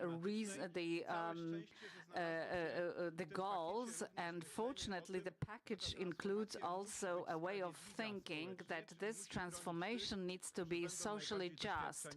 It needs to protect all these most affected by this transition, and all this translates into the new budget of the European Union. And I am very happy that we are meeting today, because today may be a historical day, when it will be announced that the EU funds will be released after a long time, when Poland will start to operate in a normal way in the European community. All this, of course, translates into challenges related to the coal regions. There's 14 of them. We know that not all of them were incorporated on the list approved by the EU, which means that we have 13 transformation transformation areas, one of them being Konin. And when my colleagues helped me to work on the recommendations on just transition in coal regions, we draw attention to the fact that this transformation needs to be perceived in a much more in a broader way, not only limited to the energy sector. It needs to stipulate the long-term objectives and draw attention to the fact that it affects the status quo, and we need to work against social discontent, which we have experienced in many places in the country. And so we in Wielkopolska, we have started to devise the strategy for Eastern Wielkopolska, and I have had the pleasure to take part in this process, and I have learned a lot in the course of this process. Please look at the assumptions. On the one hand, we have this concept of a fair transformation, but on the other way, we are also trying to show the developmental goals in Eastern Wielkopolska in long terms, bearing in mind that Eastern Wielkopolska is not a monolith, and also taking into account the fact that this intervention needs to be targeted at the different potentials in the regions. So we have both internal developmental challenges, but also we need to respond to mega trends, these developmental challenges from the outside, which makes us think in a more complex way. So we have decided to provide an answer: who is Wielkopolska for, what it's going to be like after coal, and what the key challenges will be in the future in the region, which has led us to three strategic goals. And the first one, which is active and informed and inclusive, that it needs to be active, informed, and inclusive. Whatever we do is for people. It's not for institutions, not for the administration. Then another goal is diversified and innovative economy that is also climate neutral. And the third goal, that would be cohesive and attractive space to live and to relax, not only for the existing residents, but also for people who would like to move there. This has been a very participative process, and so the idea was that this planned intervention is translated into territories. Not everyone needs to get everything, because not everyone needs everything. The needs are internally diverse. So when thinking about territorial intervention, thinking about the public funds involved, we need to think of using them very effectively. This is my last slide. Therefore, how do we approach to the transformation of coal regions? Definitely, what we need to do is to pay attention not to the results achieved by these regions against other regions, but we need to make sure that the opportunities in these areas are very much like the opportunities enjoyed by the residents of other regions in the country. We need to adopt a broad and long-term approach. We cannot, we need to ask ourselves what we want to be in 20 years' time and how to get to that goal, how to change the economy, how to use our speciality, and how to learn new skills so that we can enjoy the competitive edge. And I'm very certain that we need to be territory oriented. We need to bear in mind that if we are in Eastern Wielkopolska, I'm not talking about the entire region, in Eastern Wielkopolska you also have some internal disparities. And first we need to identify the needs well and then address the intervention accordingly. Thank you very much.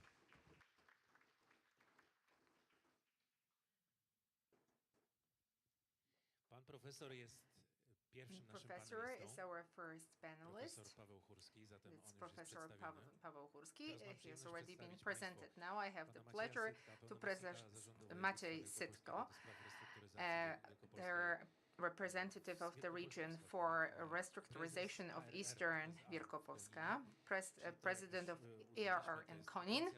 This is the Agency for Local Regional Development. Let us welcome Mr. Sytek again. Jacek Bogusławski, member of the board of the Wielkopolskie Voivodeship. He's been always in the forefront here. President of the board of ZEPAK, Piotr Woźny. Joanna Furmaga, representing the European Green Network as an NGO. And finally, from Powice, the mayor of the Powice commune. Let me start a little bit atypically and let me address Piotr Woźniak. This slogan, life after coal. And I'm asking about this question to the president of a power plant. Is there a life after coal? Please instruct us on how to use the mic.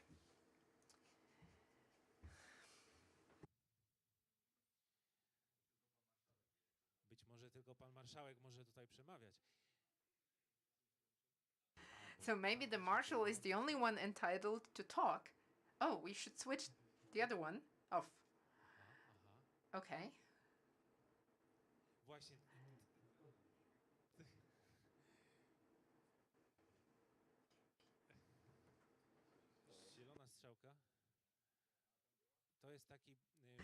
The green button, right? But we have another chance. Let us just circulate this mic. I think that should work fine. And in the meantime, I would really be grateful for support on technical issues. So let us go back to the question: is there a life after coal? Yeah, well, I'm a great fan of the name of this project. It's quite telling and inspiring. It's imaginative, and we meet in Wielkopolska, in Eastern Wielkopolska, where the people and self-governments and keep on dealing with this issue for several years now. And I think that what Eastern Wielkopolska, what ZEPAK does, because I will just talk for myself, is just preparing for what the region would look like in a situation when we will stop generation of power from coal. So would be mostly hydrogen and renewables. Well, with us it's mostly people, because hydrogen and renewables, these are just technologies for generating power. And what is the very clue of transformation is to help all those people who left the older coal-based energy industry, because this was kind of a dogma in the region. And it was obvious that, nothing can move and destroy the power of this sector. It has a whole sector of safeguards with including non-developed trans-border networks. So we cannot actually use the networks, the grids from our from renewables. Then we cannot use it because we have not enough throughput. So these are old decisions that somehow blocked the development. Yes, it was with highways. We succeeded in building highways, and I think that what we are observing now in the coal industry is a regression that has been happening just over the last years. The drop in the use of coal, because we've built a lot of photovoltaics, we've installed a lot of photovoltaic plants, wind farms, despite unfavorable conditions. So there is more and more of this cheap energy in the grid, which touches the coal-based regions. And what I want to say, that this life after coal, well, in real life, a part of some drastic decisions, it's really difficult to plan when to abandon something. And in this case, we have this date very planned, and it's not to be does not need to be a suicidal mission. If we do it with consequent actions, we can do it. We can deliver this.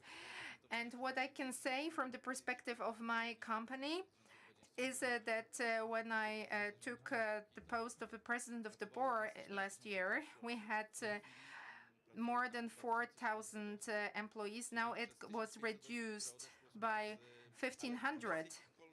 So 1,500 people left their jobs, but it was done without public support. This is important. So this is people who left because they either reached their retirement age, because we've created other opportunities for them to leave. Sometimes we also involved in the group the group procedure. But we managed to resolve this without any major shocks, and we had developed two support schemes. So first, it's mining pensions. So the miners received the same rights as hard coal miners, and the EU Commission notified the support program a couple of years ago, and it was gigantic help for all the coal regions in Poland. And then, in cooperation with the region and the Agency for Regional Development, we've managed to create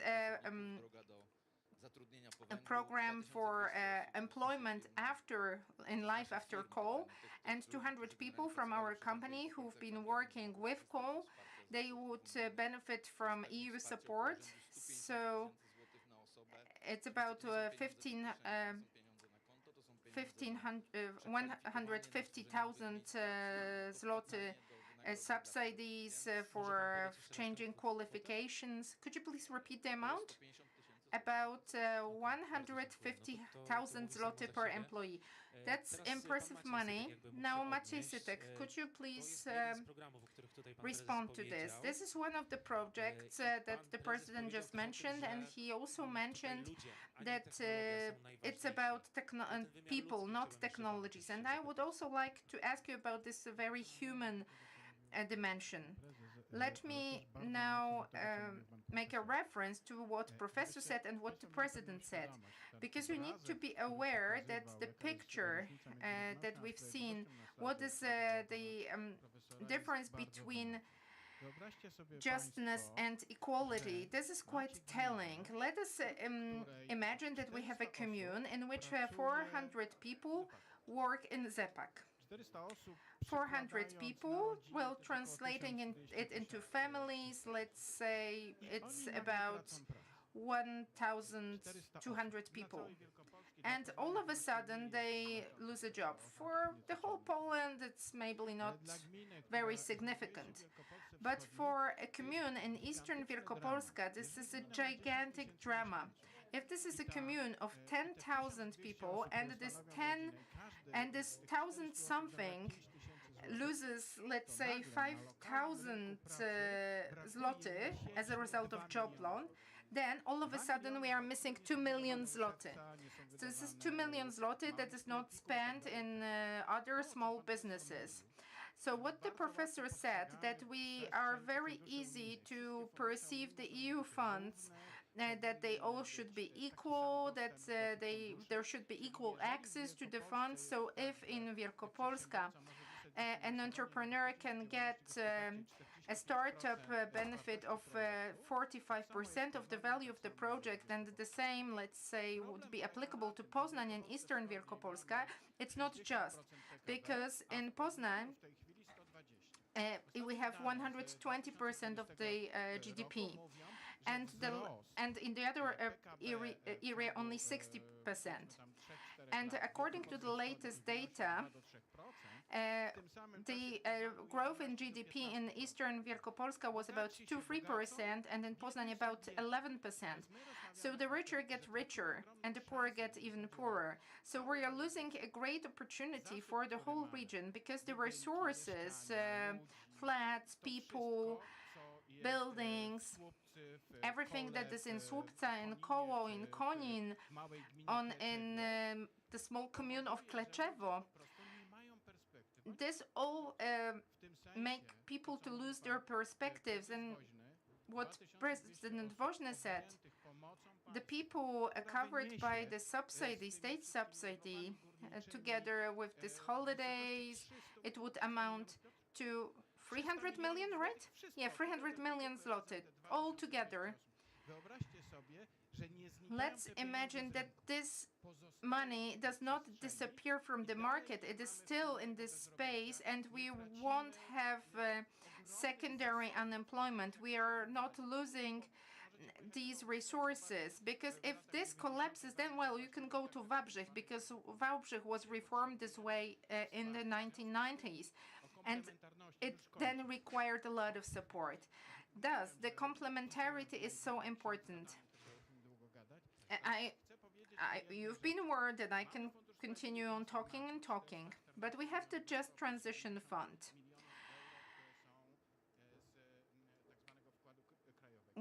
together with the national subsidy, and LIFE. LIFE is a complementary project that is intended to support the inhabitants to go there and to see, oh, you can take your money here, you can use this money to get the heat pump, but you can also get the money from the marshal's office or to develop your own business. Because, people keep on trying their luck in other places because they don't believe that also in Turek on Słupca they can also have this luck and they can keep on developing there. And we want to provide support so that people learn that there are opportunities, there is something new for them. And what Professor mentioned, this is not enough, because we need change a change in awareness, also at the governmental level and at the level of EU Commission, that sub-regions are places that will either survive, and this is happening all over Europe, Berlin, Barcelona, Warsaw, Poznań, they keep on growing, and the provinces keep on losing. But you cannot just live in one place, right? That's why all the actions we do for Just Transition, the European funds for Wielkopolska, they need to be used for balancing opportunities, but in a way that those who have less opportunities would get more support. So now a question to Professor Woźny. What would this additional support, these two boxes, look like? So if somebody loses a job, they would get information on how to change their career path. Well, this is this great challenge, exactly, because we have two systems. One system is is an extension of the pension system, and this is something, our great success, and ZUS, the Social Security Institution, will take care of it.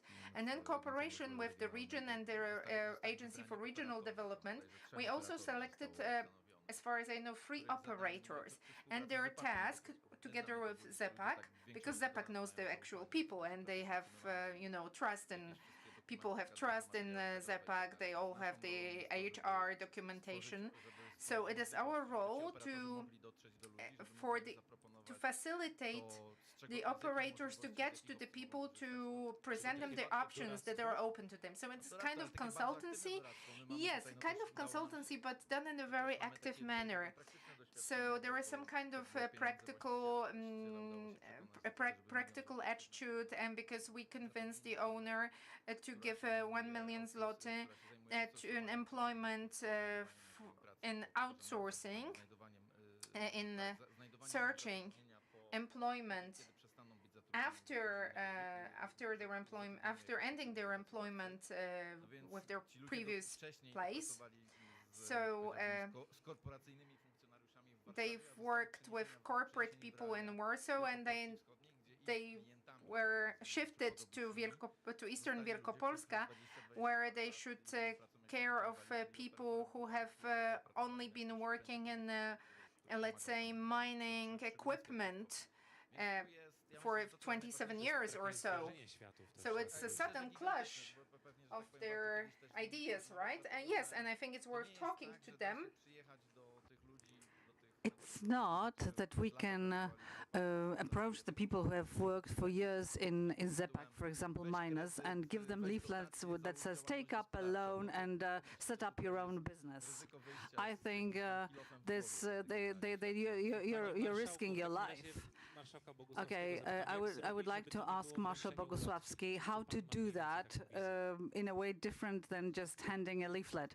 Well, thank you very much for having us here and giving us an opportunity to discuss it. This is an excellent moment to have a conference dedicated to LIFE project, and we are very happy about talking about these issues. But this is possible. That wouldn't have been possible, but for the local communities because they started to spell out their needs, and this we also had voices from businesses and anyone who is looking at the developments in the world, that we need to abstain from coal and that we need to make a decision what we will do. And once this decision has been made, and as Wielkopolska we have made this decision, we were looking for funds, and then it is an opportunity to support the local communities and to tackle all these tasks. And I would like to thank everyone who has been with us since the very beginning, looking for external funds to make sure that this transformation for Eastern Wielkopolska will take place. And oh, by the way, the latest news is that we've got the EU has released funds for the National Reconstruction Plan, which is also very important for us and for the entire country. In Wielkopolska, we do not act ad hoc. ZEPAK decided that they would abstain from excavating coal or lignite.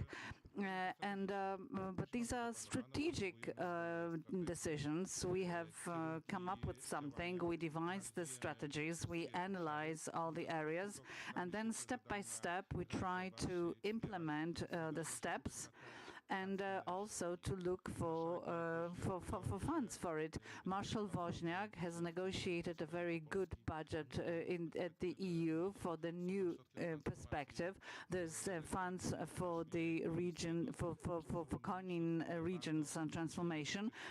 This is money that will ensure that we have a fair transformation, but we are also looking for funds on the competitive market. We have this LIFE project that we have been a part of for a year, and I can see all the beneficiaries' great involvement.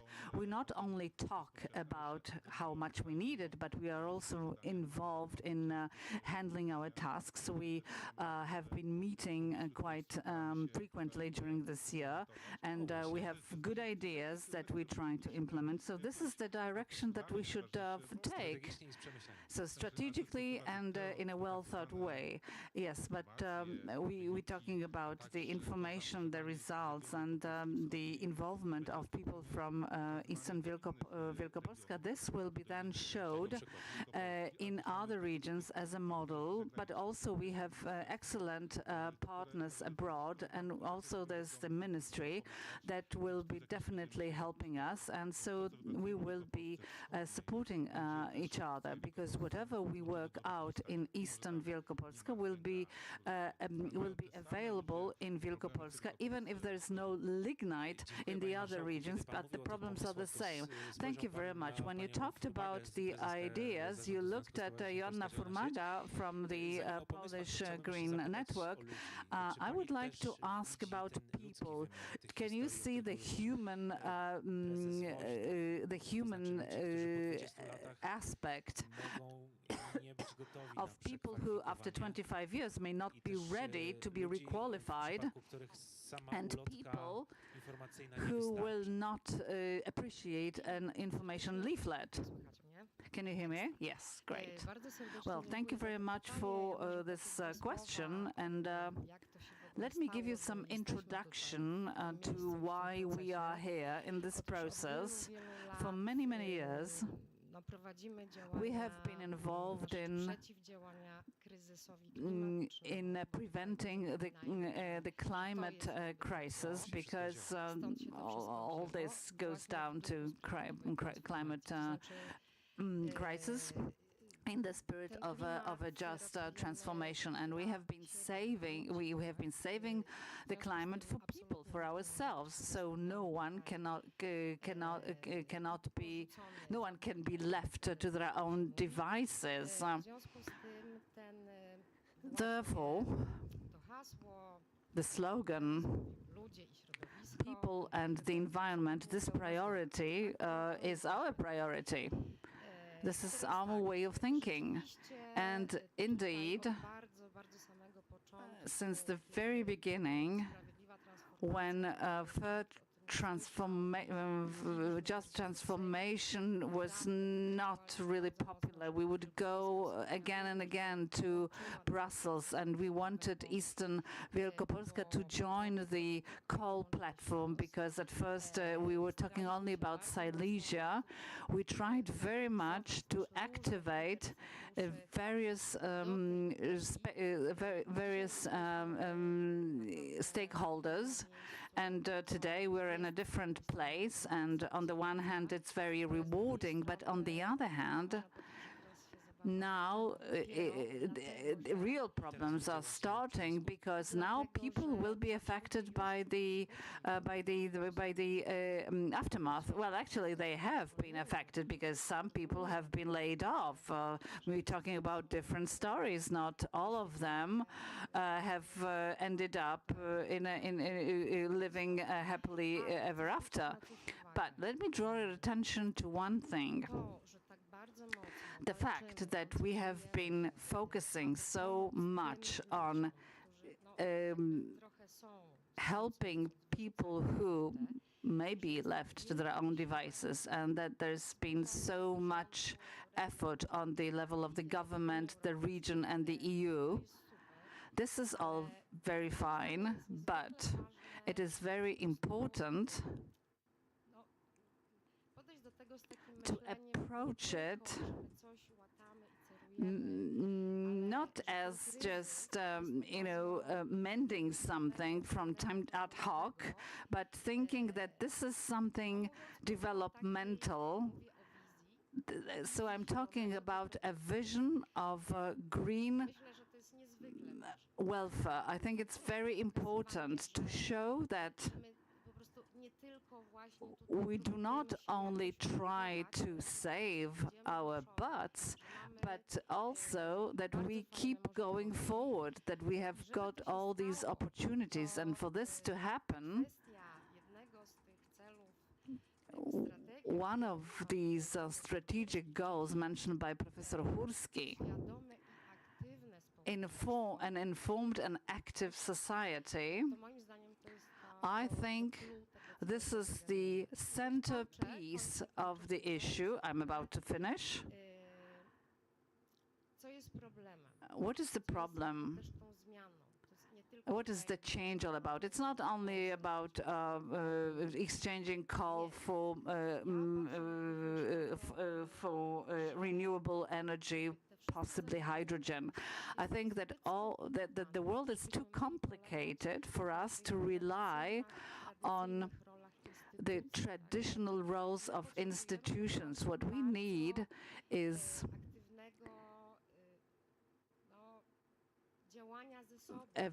it's very active cooperation, exchange, inspiration.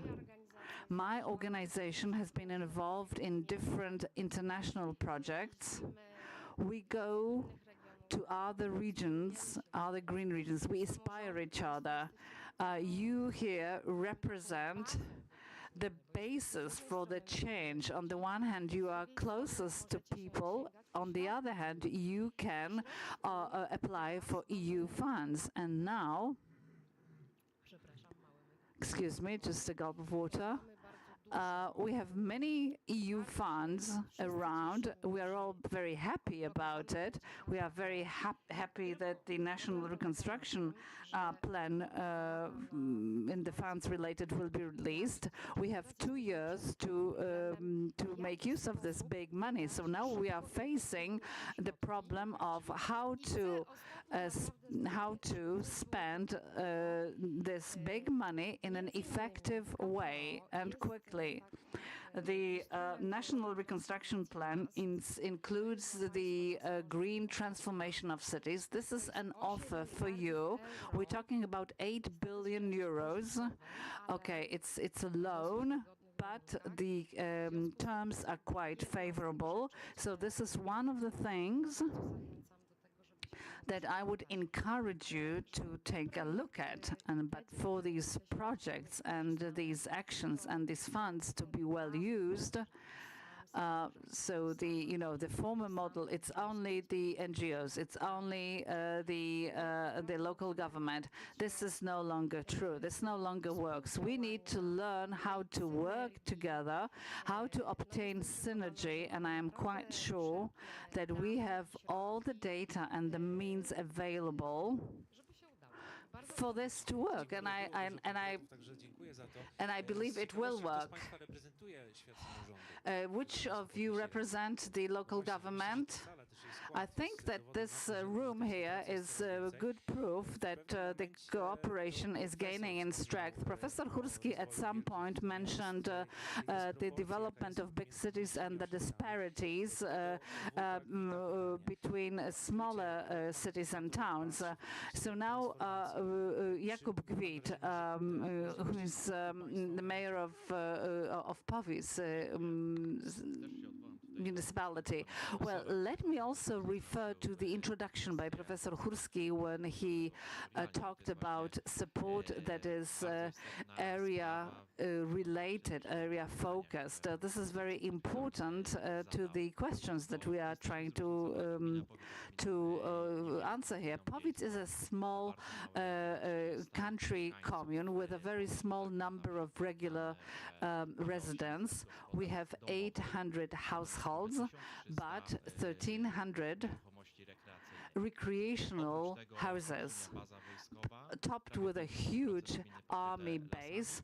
Almost 50% of the commune is covered by lakes and forests. So this is quite some specificity.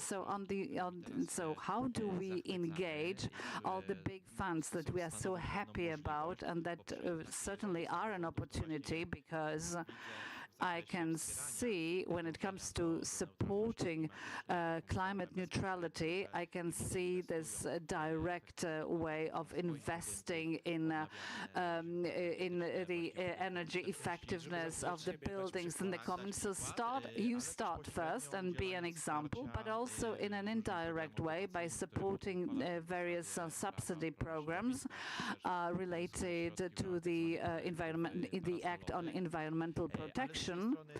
On the other hand, we are a small commune, and we therefore do not have so many people. So this is a challenge, much more of a challenge than with bigger communes. Oftentimes we need to resort to third parties covering the costs involved. Oftentimes we have problems with reaching the minimum requirements of obtaining for specific funds, which means that we need to partner up. And as Professor Hurski mentioned, partnership is very important, but sometimes the mentality is that it's really difficult to act together with a partner. So I do not think we have matured to do it well on the organizational level. So the mentality may pose a problem, yes. I think personally because we say we talk about active people, about organizations and self-governments that they will do, because even despite the limitations that I have mentioned, they have some competence, they have some resources, but there's also regular people, individuals who do not think strategically and well, they cannot be labeled as energy poor because they make the money, but they are mentally excluded in this respect. So this is the biggest group of people who, in the case of who need to be well taken care of as a stakeholder for us to be effective. We talk about different umbrella projects. Some people would say, why do we want to do it, to do things about the energy if we do not have the water supplies, if we need new roads? Yes, but this is a problem that we need to face. Oh, some people are quite distrustful that there must be something fishy about it, because there's no such thing as a free lunch. There's many doubts. There's a lot of distrustfulness, and also public institutions for some time have not been trusted, which makes it more difficult for us to tackle this project. So we need more partnership, right? Not only between local or regional units, where it may be difficult, let alone on the human level. And now I would like to ask Professor Hurski how we should talk about it, so that people are open rather than think that someone from the local government wants to impose something on us. Okay, I will respond, but before I do, I will make a quick reference to what my predecessor said, because I got quite intrigued by it. Joanna said something about institutions and about the crisis in the functioning of formal institutions. Let us remember that there are formal and informal institutions, and we as the society, we are an informal institution. So now let's ask why formal institutions work in a dysfunctional manner. Well, because there are some deficits in the social capital, in the relational capital. And this is a huge challenge, how to tackle this. And I'm really happy that in Eastern Wielkopolska we communicate the opportunities in such a way that resembles the so-called territorial orienting, so people-based policy. So it's differentiating needs of specific inhabitants. Some of them will just be happy with a flyer, other need to talk with a consultant, and yet other need to be shown how to act and given a concrete example. Another thing that is the information on unblocking the funds. And there is a huge challenge, however, a huge threat, and I would like to draw your attention to it. And this is that we would need to spend these funds really quickly. And this is an enemy to quality. And very much depends on the government, on how we would negotiate more flexible deadlines for spending these funds on the needs of specific areas. That this is a really hugely important task, because I perceive it as a great threat to the use of EU funds. And finally, communication and support, because as a representative of a didactic and scientific unit, I think that we are some kind of a natural environment for you, for the local government. And for us to work good as a university, we would need to do research that is a socially responsible research, so to respond to people's needs.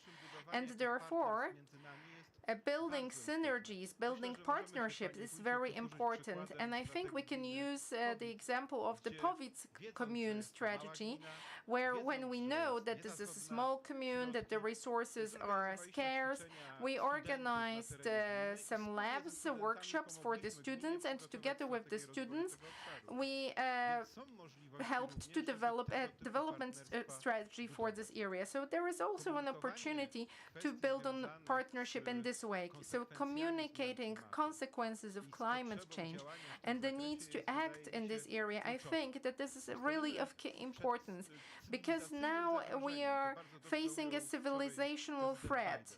President Biden actually worded it very well, that there are many freaks that would force us in a situation that a war would break out, an atomic war would break out in any moment. But the real civilizational threat is climate change. This is what is happening on Polish roads, and this is a proof that we cannot communicate it efficiently, not yet. Because if we were communicating it more efficiently, if we drew more attention to reliable diagnosis, then we wouldn't be facing all these situations. Why? Make it please more concrete. Well, because I think that if we understood better the consequences of the European Green Deal for the operation of the agricultural market in Poland, then we could prepare for it in an operational manner. And now we are surprised by some consequences related to it, and we are acting on a post factum based. So this is like an interventional policy. We are like a fireman, and that's who's extinguishing fires, and we should involve in prevention to prevent this fire from breaking out. So there are some concrete actions that should have been taken a couple of years ago, which, for example, that we are lacking kind of deep persuasion that diagnosis is crucial to strategic processes, because without a reliable diagnosis, there is a huge bias on the whole process. So this is not checking on how the European Green Deal would affect agriculturals, right? Because only evidence-based policy is a policy that would lead us to efficient use of public funds, because please remember that we are financing it, well, apart from some private business funds, well, for which when you can say that Eastern Wielkopolska is really lucky to have ZEPAK, because this actually makes us into a model coal region in the transition progress, because we have a really aware partner in the production system. Without this, we wouldn't be able to do it. So, a right diagnosis, right? So, the Powiat commune, again, because Professor mentioned the student visit, the student workshops. What they prepared together with Professor, then translated into your work, into your office works? Yes, definitely. That was a very good document that has been drafted in 2017. What kind of a document? Strategy for development for the Powiat commune, based on workshops organized by the faculty and the professor. These were field workshops, so it was not only based on record data. There were students and lecturers who came to Powiat back then, who surveyed the inhabitants to protect the climate, because they also used bikes to reach their respondents.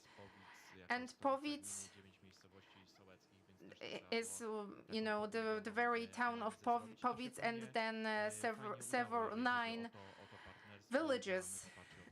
And it was very successful because we work based on this strategy. This helps us to develop the strategies and implement funds. So we also have this village fund. Each village has some separate funds to be used. And with this strategy, we can take actions that are well targeted, that are not like ad hoc actions, because we want the development to happen, and there is some plan, and then we pursue this plan step by step. But in these actions, there is very little of ecology and climate protection, because I think this is also reflecting on the problem that has been mentioned here many times. We have a lot of social involvement. There in each elections we have quite a lot of social participation, and but in terms of ecology, there is a lot of to be done to use these small grants, these village funds for to develop on climate protection. So you see problem with ecology. This is due to awareness or rather lack of awareness. Yes, I think this is a matter of awareness, because people think about infrastructure, of what is needed now, here and now. They don't think about what would be needed in 2 years or for the next generation, but it won't be created ad hoc. Anna Furmaga, the floor is yours. O, jest. To tak krótko, jakby zechciała pani się odnieść. Yes, just a brief reference, because I would like to refer to the mayor's example, this participatory way of planning the future. So with people, right? Yes, with students, great thing.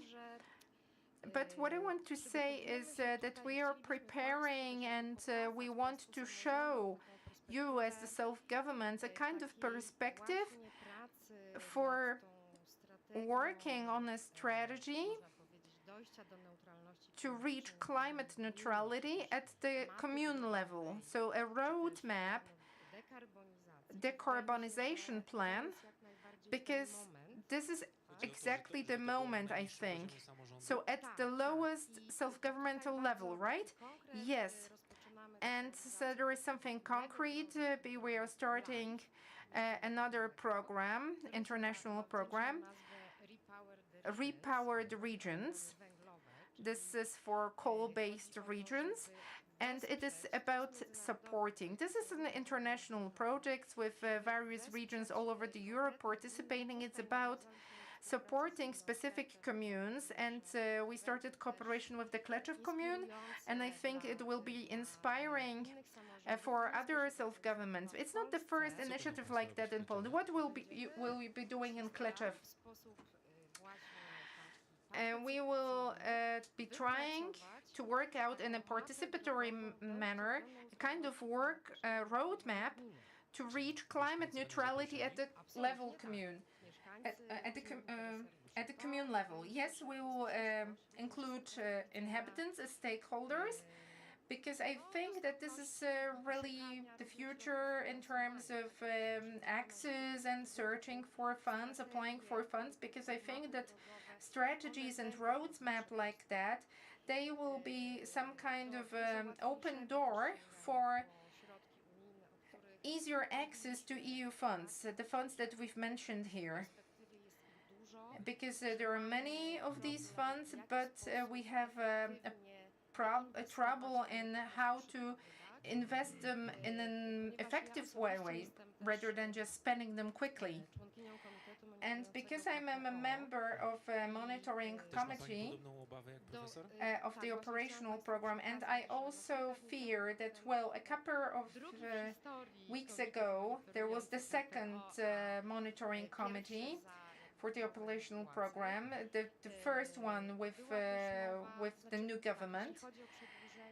And when it comes to the extension, well, I fully support what Professor said, but first, from the perspective of Brussels, well, nobody wants to talk about the extension of deadlines, because this is a decision by all the EU member states, and some of the member states won't make it for various reasons.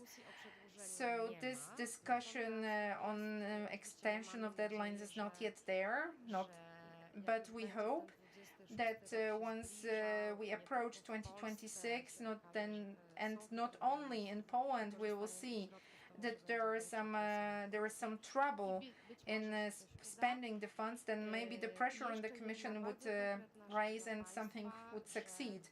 And another important thing is that with the new Repower money, there is another chapter in the operational program, which is for diverging from Russian energy sources, because it was also, let's say, offered as a quick money to make us independent from Russian fossil fuels and in general from fossil fuels.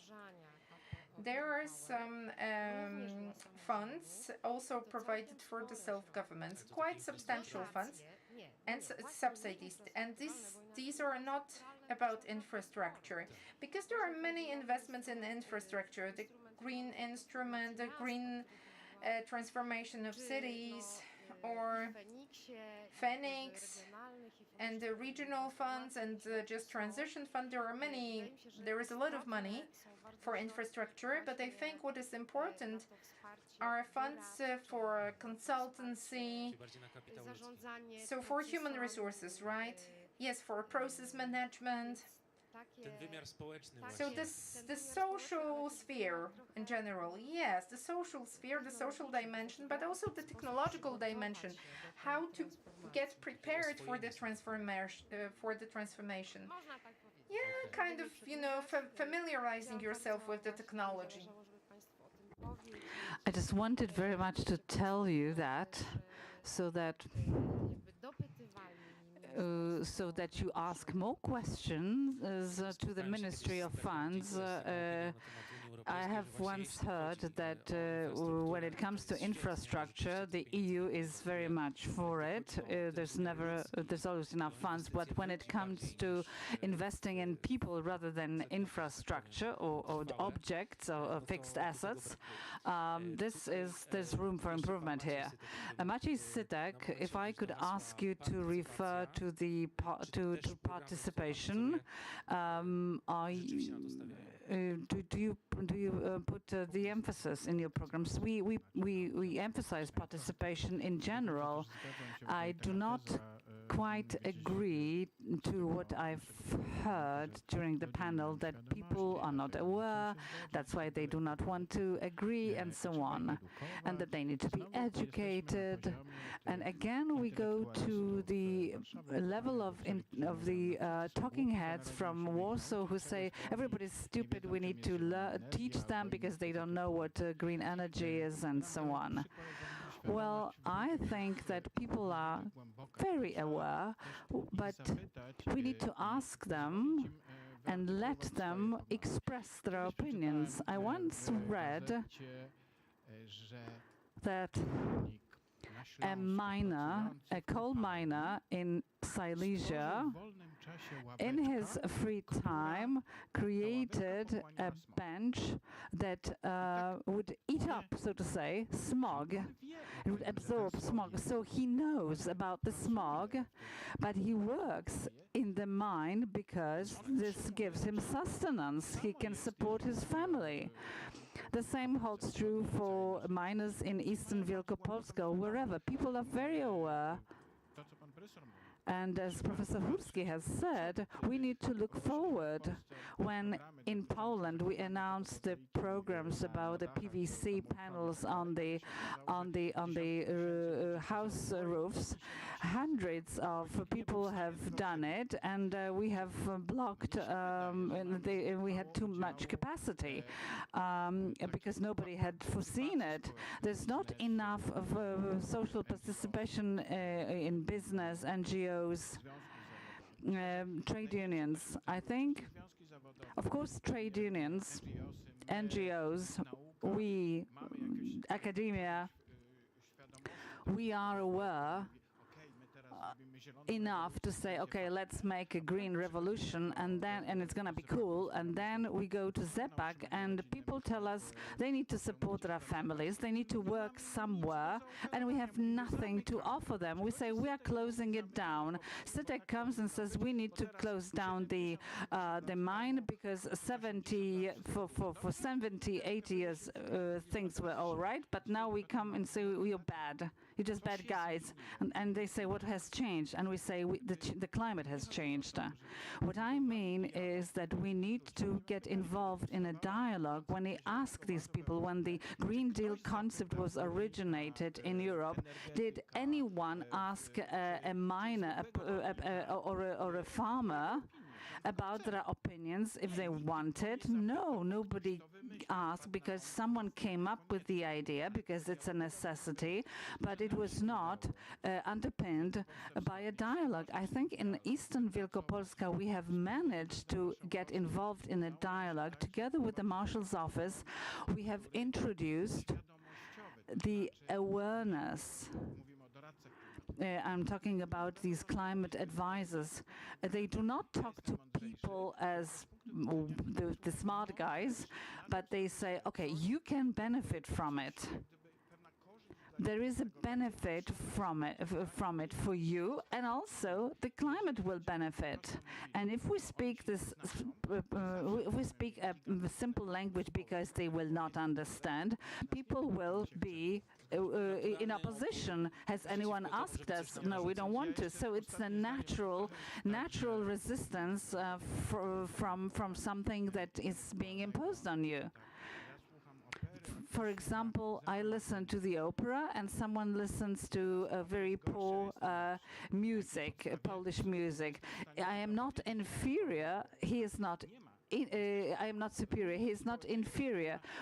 Ours is an equal society where each members of the society should have an opinion. We should start with a dialogue. Life is to get involved in a dialogue, to talk to people and explain things, but also saying you can benefit from it too, and all these things put together will come up with something very good.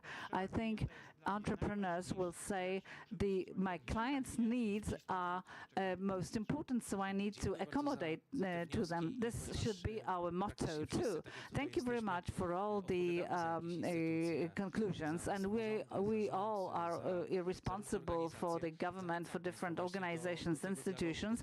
So I encourage you to get involved in a dialogue, and if this is the last thought of this discussion panel, I think this is a very good thought, and thank you very much for it. Thank you for opening up our minds, and I hope that you are even more audacious. We need to speed up, and I'm not talking about the conference's agenda, but I'm talking about the changes that we want to implement. So it's about time that we started to talk about them. And please give the panelists a round of applause. You will get some souvenirs, and I would like to ask Jacek Wilecki, who is in charge of, who is a project manager in the Marshal's Office and in the department in charge of environmental protection. He will be talking about the most important challenges of the project. Please give him a warm welcome.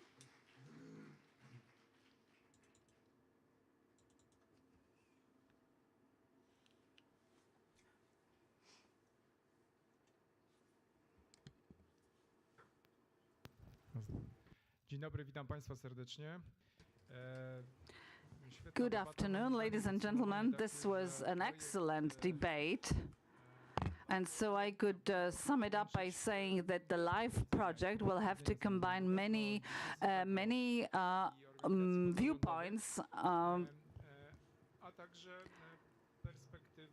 and also the perspective of regular people, ordinary people who willy-nilly will be affected by the changes, especially in the mine areas. Well, it's. I need to tell you about the biggest challenges in a nutshell, but let me give a very warm welcome to our climate advisors who, day by day, with a lot of enthusiasm, try to change the coal reality in their local, in their native areas. So please give them a warm welcome.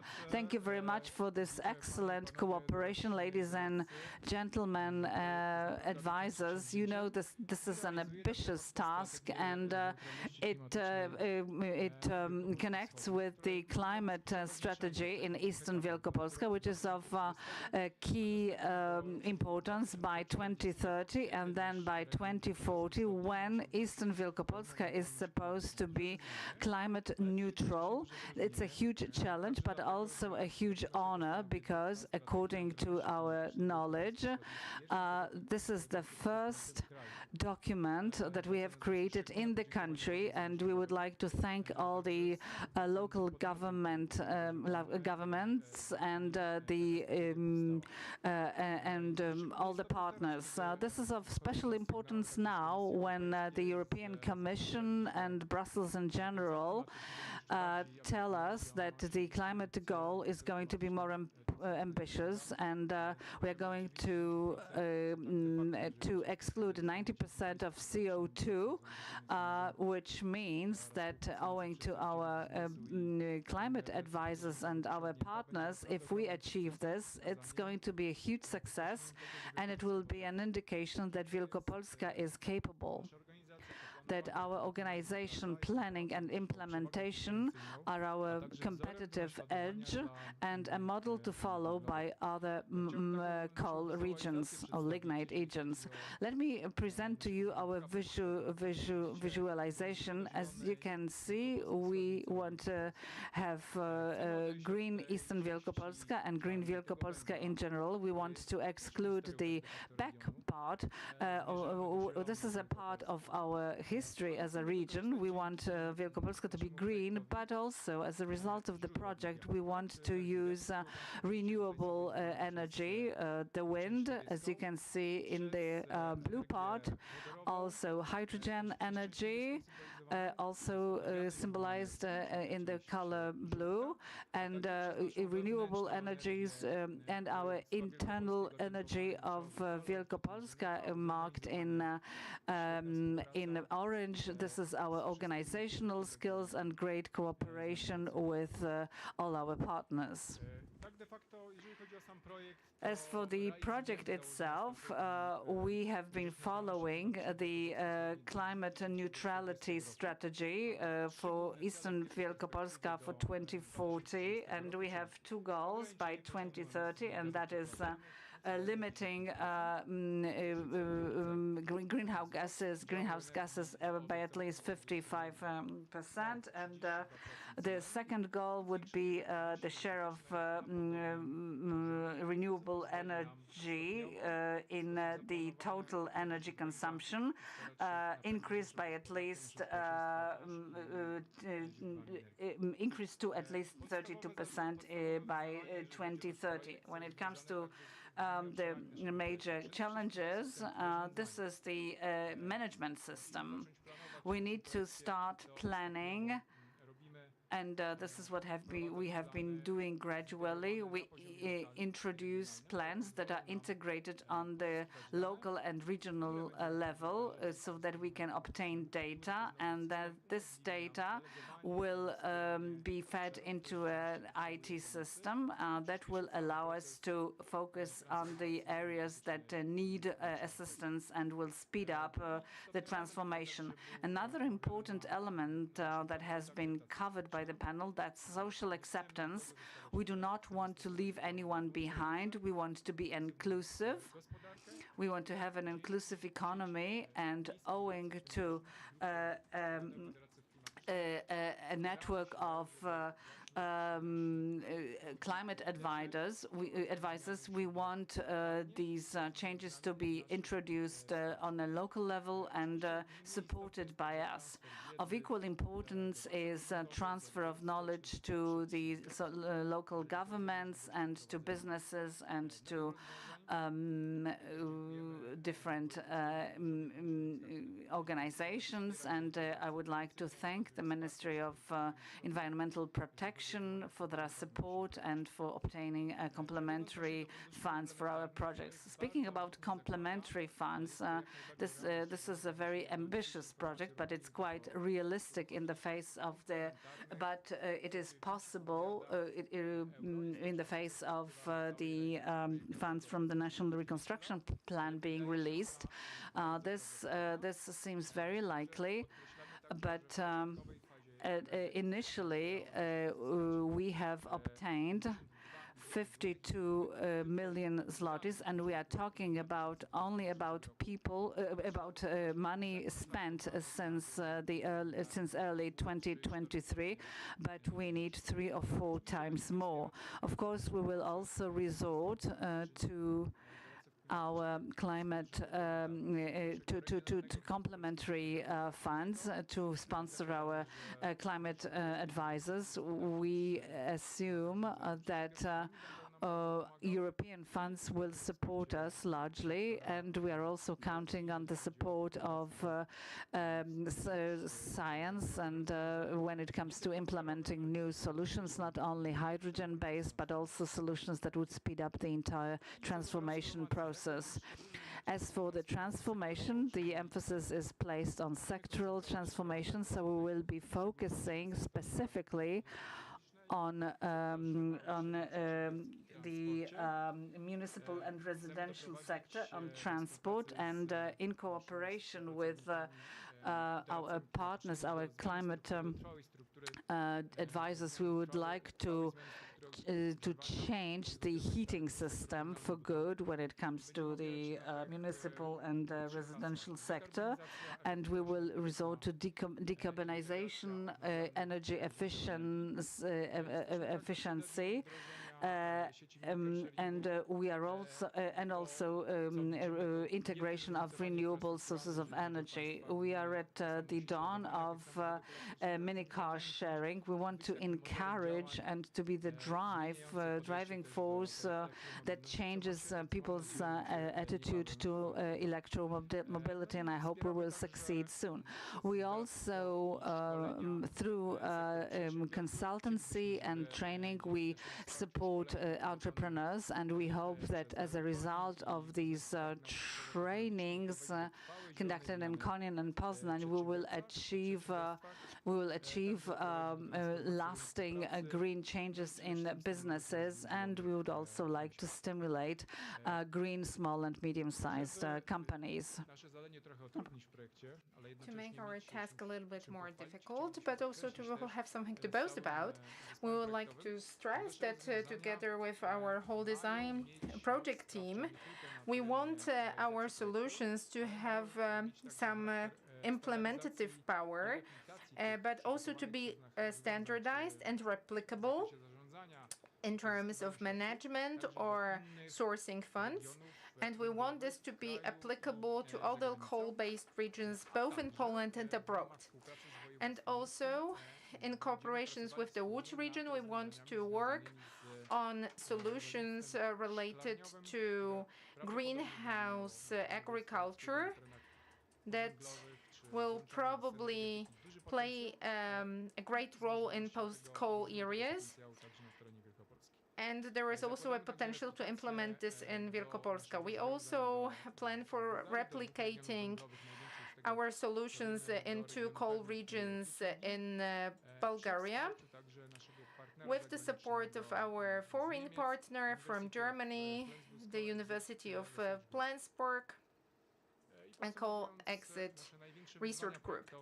And to sum up, our challenges include implementation of the regional management system, including an IT system that would speed up the decision-making process and would distribute the funds to the most needed areas, getting social acceptance for the just transition process, then launching complementary funds to implement both the strategies and projects, support for decarbonization of public utility and small enterprises, standardization, transfer, and replication of the solutions worked out to other Polish and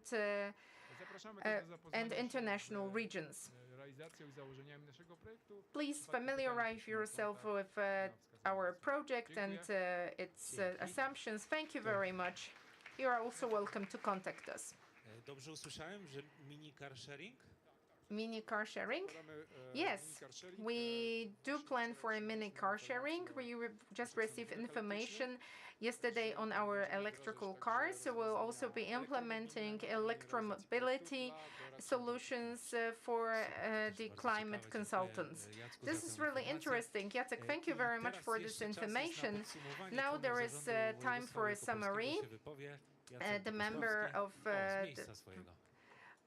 the regional board will talk. Jacek Bogusławski, right? Because you are the most experienced in talking.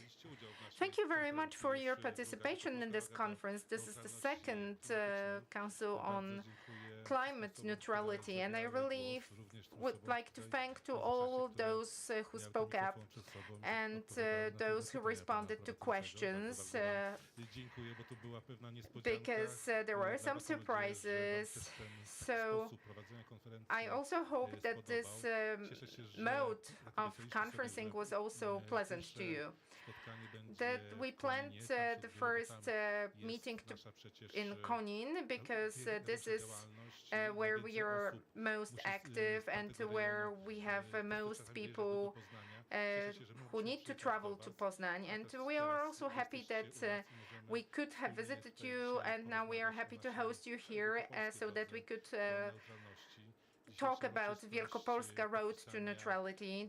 Today's signing of the declaration by Marszałek Woźniak and the ambassadors, I think that it was a real highlight and a great promotion to the project.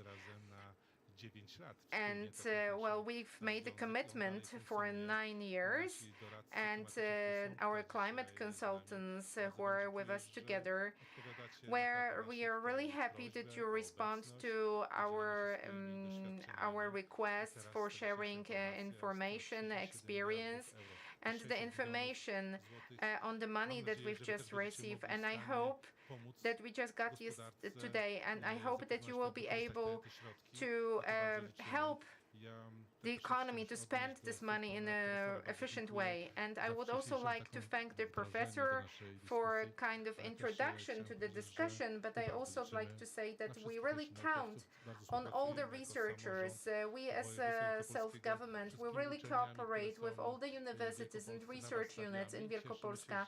We really count on you, and we are happy that there is so much feedback from you and that you sometimes point to very difficult decisions. And then we have this difficult task then to discuss it during the board meeting.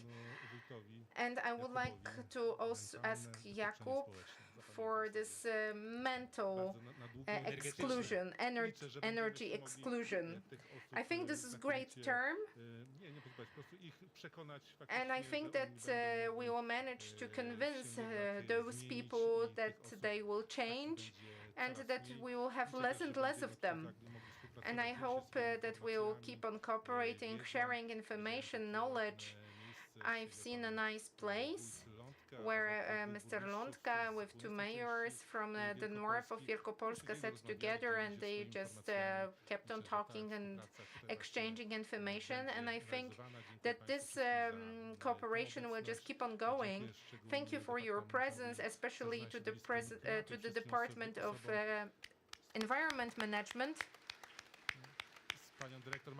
together with Magdalena Andrzejewska-Wierzbicka, because preparing such a conference, an international conference with so many participants, is not easy at all. And you just did it, you delivered it, so thank you very much. Let me thank all the technical staff and to you, because we just started talking about transformation and the funds, and we succeeded due to our engagement. This project is being implemented, and we will keep on meeting here in good mood for the upcoming 8 years. The next meeting in Konin, right? Yes, Konin and then Poznań. Konin is a really great city, but it requires a lot of support for just transition. Oh, some hot news. No, another operating program? Yeah, it might be useful because our NGOs really know how to spend money. They have a lot of ideas. So I'm really grateful that they are there and they are set some directions for spending the funds. And let's stay assured that in Wielkopolska we are very prepared to spend this money in a really good way. And I'm sure that if there is a need for other regions, then Donald Tusk will negotiate some deadline extensions with the European Commission. Thank you. Thank you.